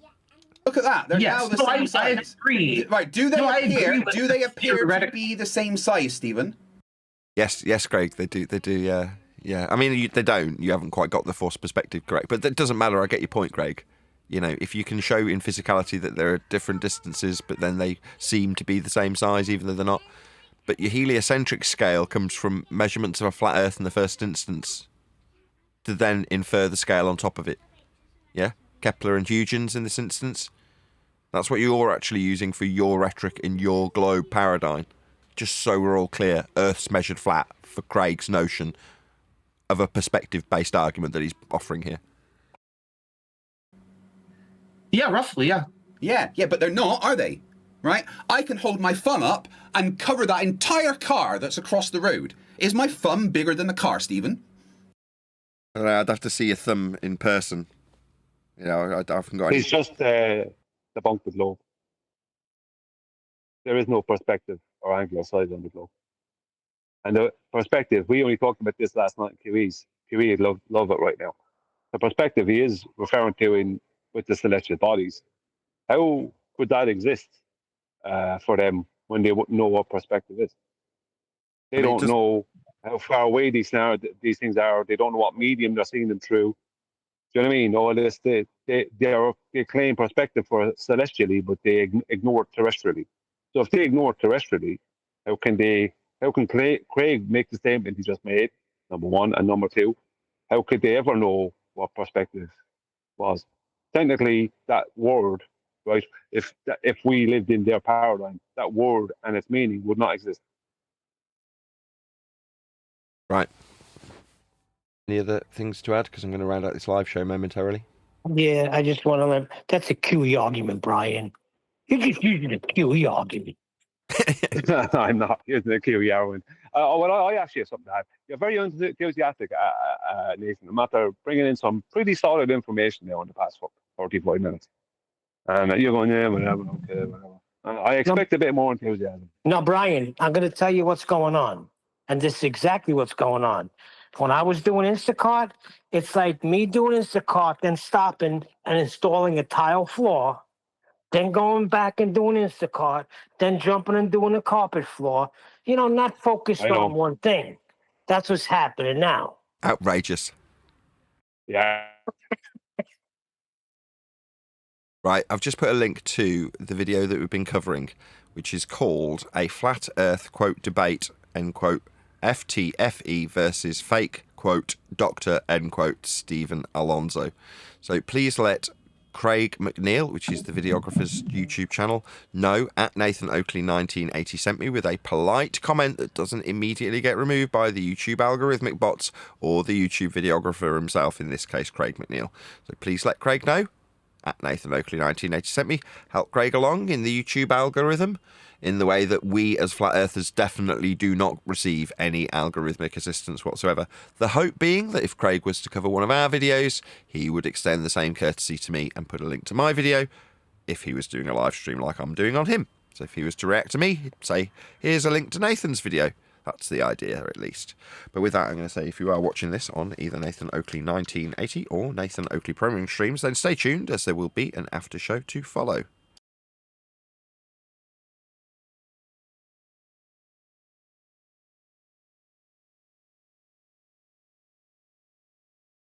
I'll have you know I can focus on two things at once, Neil. What an outrageous assertion.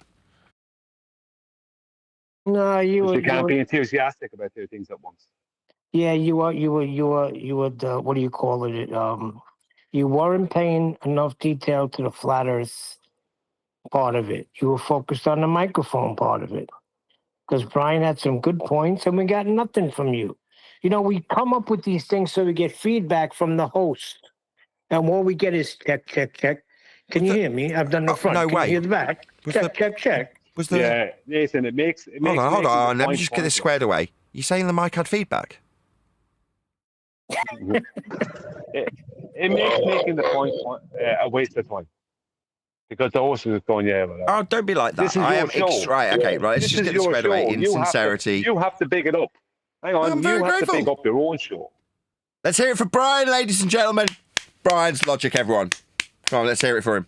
No, it's not about Brian's logic. It's about you, when you receive the information, reacting to it accordingly, not going, yeah, whatever.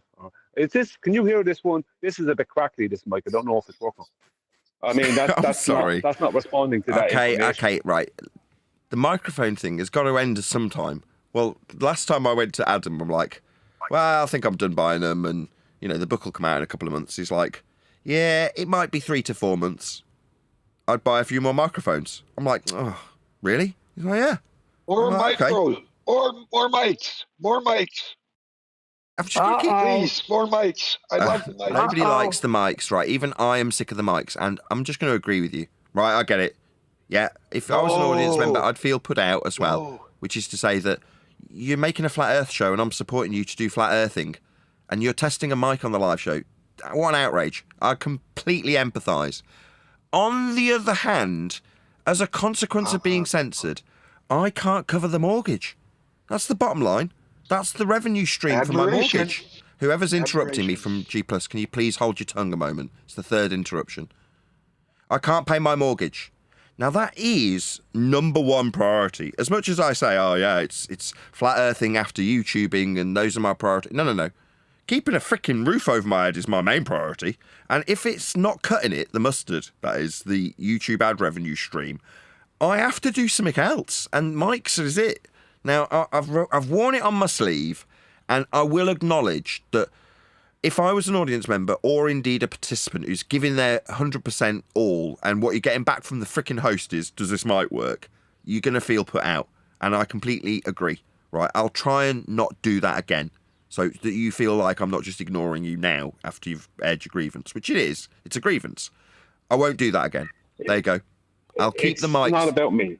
I'll keep the mics till after the shows are finished, and I'll pay more attention to my dedicated team around me when I'm doing this. As much as it's possible, I will try and keep them separate. My bad. I apologise, Brian. But it's not about me, Nathan. You're missing the point. You think I'm having some personal thing where I want some gratification. I don't need that. It's about the show. You're not. This is your show. I know, understand you have to do the mic thing. But just for that 1 hour of a day from 2 to 3 o'clock on London time, just take a break off the mics.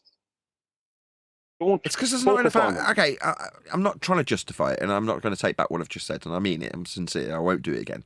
There's just not enough hours in the day, right? In sincerity, I'm getting up about 5 in the morning. I'm going to bed about 2 in the night. Sometimes I get to squeeze an hour or two of sleep in the day, but there aren't enough hours. So I'm trying to do too many things at once. While I'm having this conversation with you, at some point I am going to have to part ways and either end the recording, or there's an overlap, which is to say I've got to walk up to the post office and either leave it recording and risk that there's something dodgy going on during the recording. That's life for me at the moment. I've just got to accept that risk. It's just one of those things. And I also, by the same token, have to risk annoying my panel like I have done. And I get what you're saying. You're not saying you want to have a go at me or vice versa. It's, do you appreciate what this does to your show, Nathan, is what you're telling me. And I do get that, Brian. Yeah, you can do whatever you want. I mean, if you decide you want to talk about them on the live show, I'm not saying, you're telling me I won't do it again. You don't have to tell me that. It's not my show. You can do what you want. I'm not your boss. I'm just giving you feedback. That's all I'm giving you. That the audience will give you. Don't be surprised if you're getting comments after this. It's like, isn't like, I mean, you're not engaged. Like, people don't care. I'm just saying, for that 1 hour, it's worth being engaged for that 1 hour. I know. I can sympathise with your situation. I'm not in your situation, so I can't empathise with it. Right? I can't fully. I can understand. I can give it whatever amount of basic general understanding as is possible. But I don't want to say, oh, I understand, when I'm not in the position, because that means I don't understand, and that I haven't been in the position that you're in, so I don't understand. Maybe some elements of it, but not all of it. But so I take that on board. I'm just saying that for your audience, who no offense to you and your problems, but they're not. That's not their problem. No, I totally get that. They're your audience for this reason. Do you know what I mean? That's what I'm saying to you. From a business point of view, from a YouTube point of view, I'm just saying it's for your. The show is your main thing. Overall, the show is what the book is based on. Everything. So the show for that 1 hour, I think, even though it might be difficult for you to do, if you can for that 1 hour, stick to the show. I think I will. No, that's very good advice. I think you're right. Just for at least the hour for the live stream, try to have no overlap. So I think that's doable. There's no reason why I can't do that. So thank you. No worries. Thank you. I was only breaking your chops. But I understand Brian's point. Speaking to the last point made on the show, did anybody point out how Craig was using a Cartesian plane to describe his thumb being bigger than the truck across the street?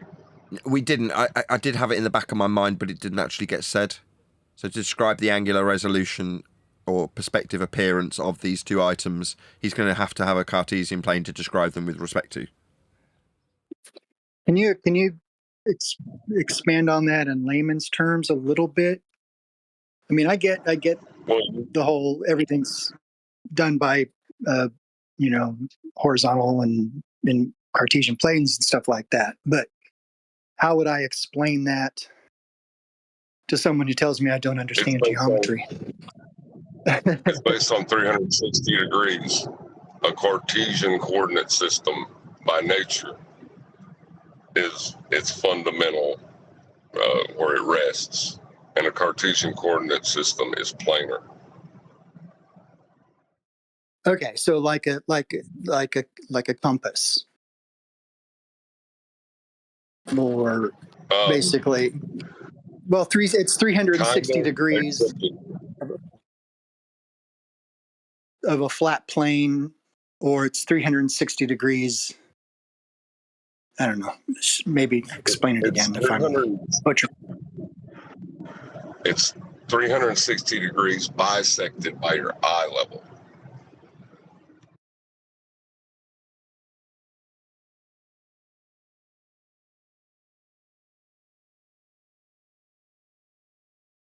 He's lost. So I would explain that 360 degrees around me. It's 360 degrees if at my eye level I turn around 360 degrees. Is that right or is that wrong? 360 degrees bisected by your eye level. So he's saying the vertical is your 360 and the plane is bisecting those two hemispherical views from 0 through 180. That's what's bifurcating. That's the plane.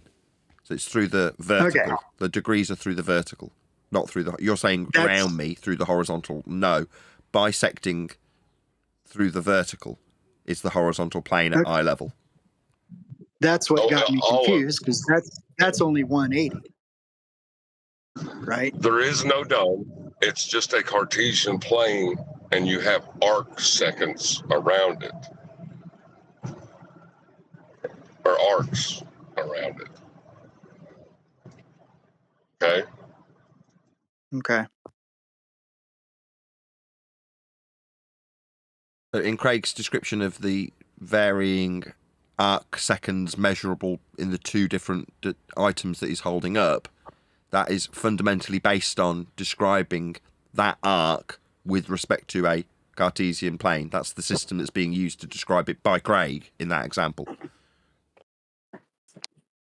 Listen, all you need to know is that angular size change that Craig referenced doesn't exist in his own paradigm. That's all you need to know. You don't need to go into... I understand John's point. But if it's confusing for you, you don't need to go into that. Angular size change doesn't exist in their paradigm. That car cannot... And that's where I usually go with that, is that the angular size is what you're talking about. Yeah, where do they get the angle from? There's your Cartesian plane again.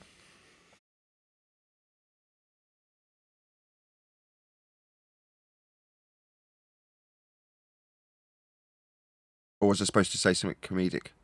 From your sister.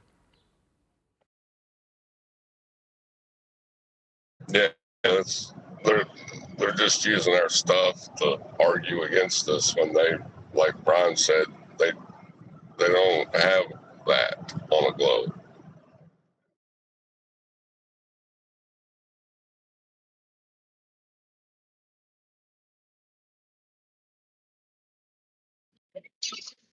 The globe is flat, and it was measured like that.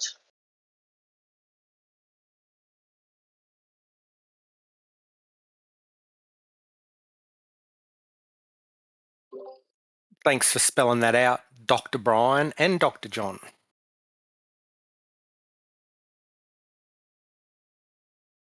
Dr. Brian. Oh my God, that sounds so bad.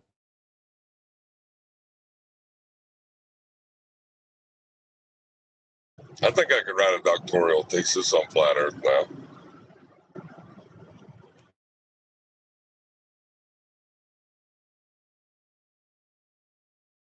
Who would you get to peer review it, though? These assholes. You guys?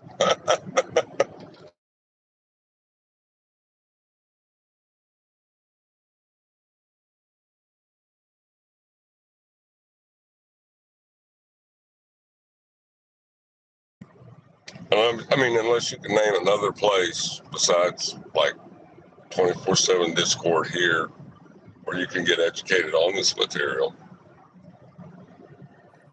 No, you can get educated on 24/7 Discord? I didn't know that. Educated in what? How to keep a ball argument alive?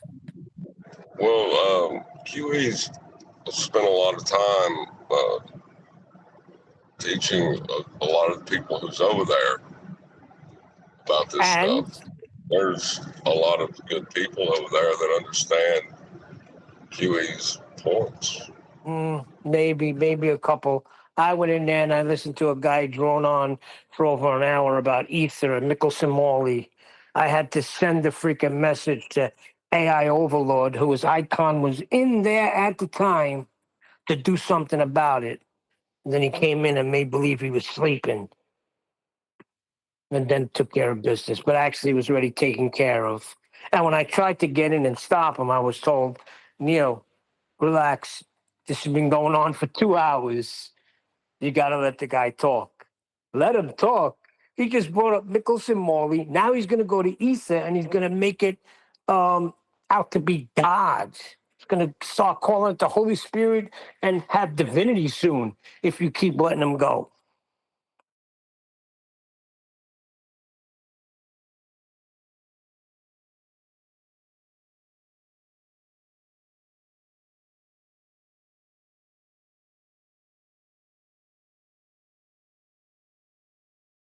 Point taken. I know QE called a ceasefire, but I didn't. I didn't forget what they did to Nathan for no cause. I'm talking permaban, not freaking ban. Ban, fine, permaban, no. So AI Overlord keeps mixing this up. I just heard Nathan redo a show when I was talking about that. Actually, it was the show when you handed him his ass, Refracted. Remember that show? Yeah. I agree with you, Neil. But during the ceasefire, I will take the time to admit there are people over on that side or in that show that are good people that know their stuff. And it's a shame Eli. it's not us. I only count Eli. Show me somebody else. Jedi.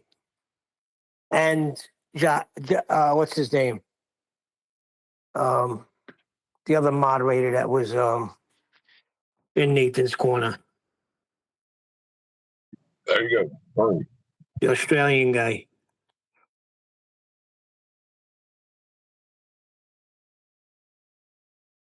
You just named three off the top of your head, Neil. You know what I mean? Like, You know how many people are in there? All right, so there's a few. I named them. That's it. Right. I didn't say it'd be easy to find the information there or someone to talk to about it, but it is possible.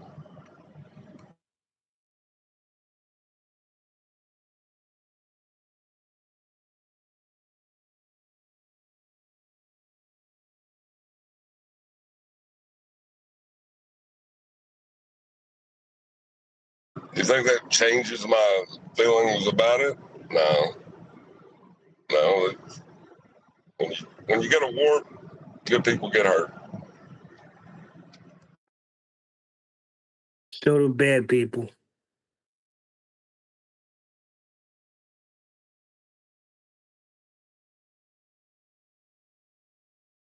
They're called casualties.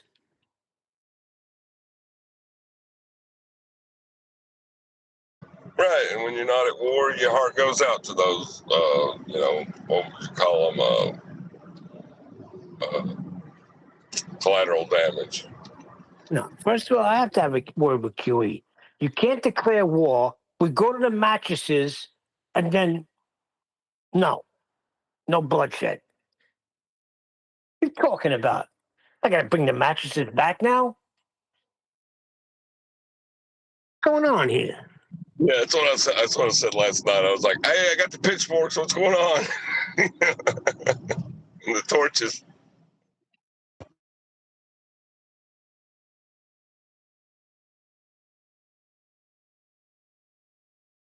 Who was that musician guy that was in there? He said he was a baller, didn't he? Well, not a musician, but the guy talking about rock bands and Yeah, he was a printing. baller. He's definitely a baller. Should have gave him the link. Should have told him about Flat Earth Debate. Get his butt in here. He wasn't here for that. Just to drive Nathan crazy. Yeah, if they don't want to talk about it and we're talking about something else, I don't see why we bring it up to them, you know? I'll just let him know about this server. So, well, he was in the server, so nobody told him about FED? Yeah, he might be listening right now. What was his name? Pony something? Let me go look. Rather than moaning about politics, find a different server to be guesting or whatever you'd call it in.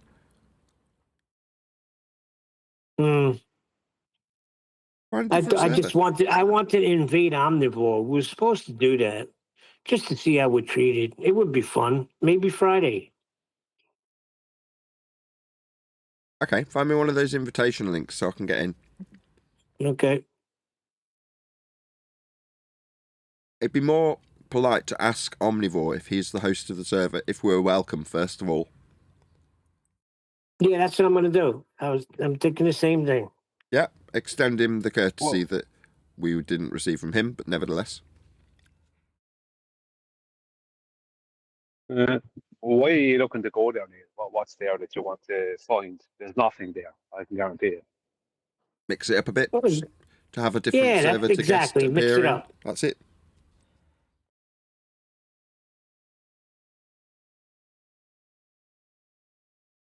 Doesn't have to be that server, any server.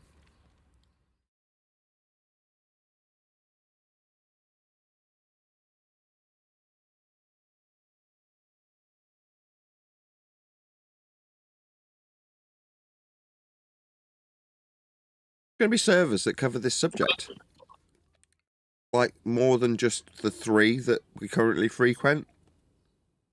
Well, I bet there's 300 servers with flat Earth subjects being covered in them. So we should just find a different one. Who cares about politics? Should we all go in separate, though, to one like that, so there's less of an excuse to, you know, silence you? No, what I'm saying is we just mooch around, see who's about, what servers are about, find who's about, and, you know, make friends and influence people.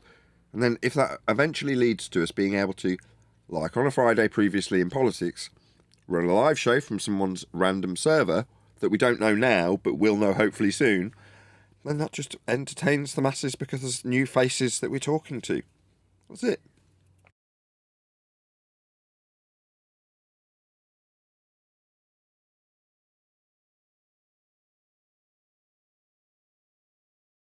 What's the saying about bringing the mountain to Muhammad? If the mountain will not come to Muhammad, then Muhammad will go to the mountain.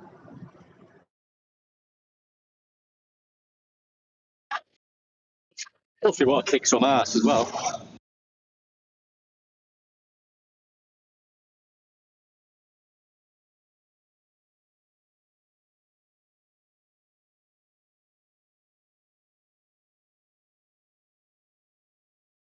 So I got a message immediately back. Omnivore said, yeah, it would be good. There you go. So I said, hey, can FED come to your server Friday like we used to go to politics? He was like, yeah, we can do that. Really good. So he said, what time? So the regular time, right? Yes, whatever time that is for you. whatever time you start the show, right? Whatever it is on his time that we usually start the show. 9 o'clock. 9 o'clock.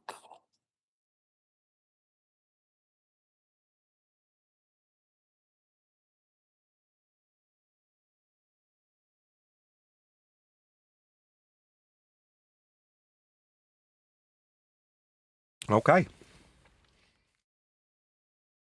And with that, I'll say another huge, massive, enormous thank you to both Discord and G Plus panels for making today's after show possible. And of course, a massive thank you to all of you for liking, commenting, sharing, subscribing, joining as a Nathan Oakley 1980 channel member and all that good stuff. I've been Nathan Oakley and I will see you all in the next video.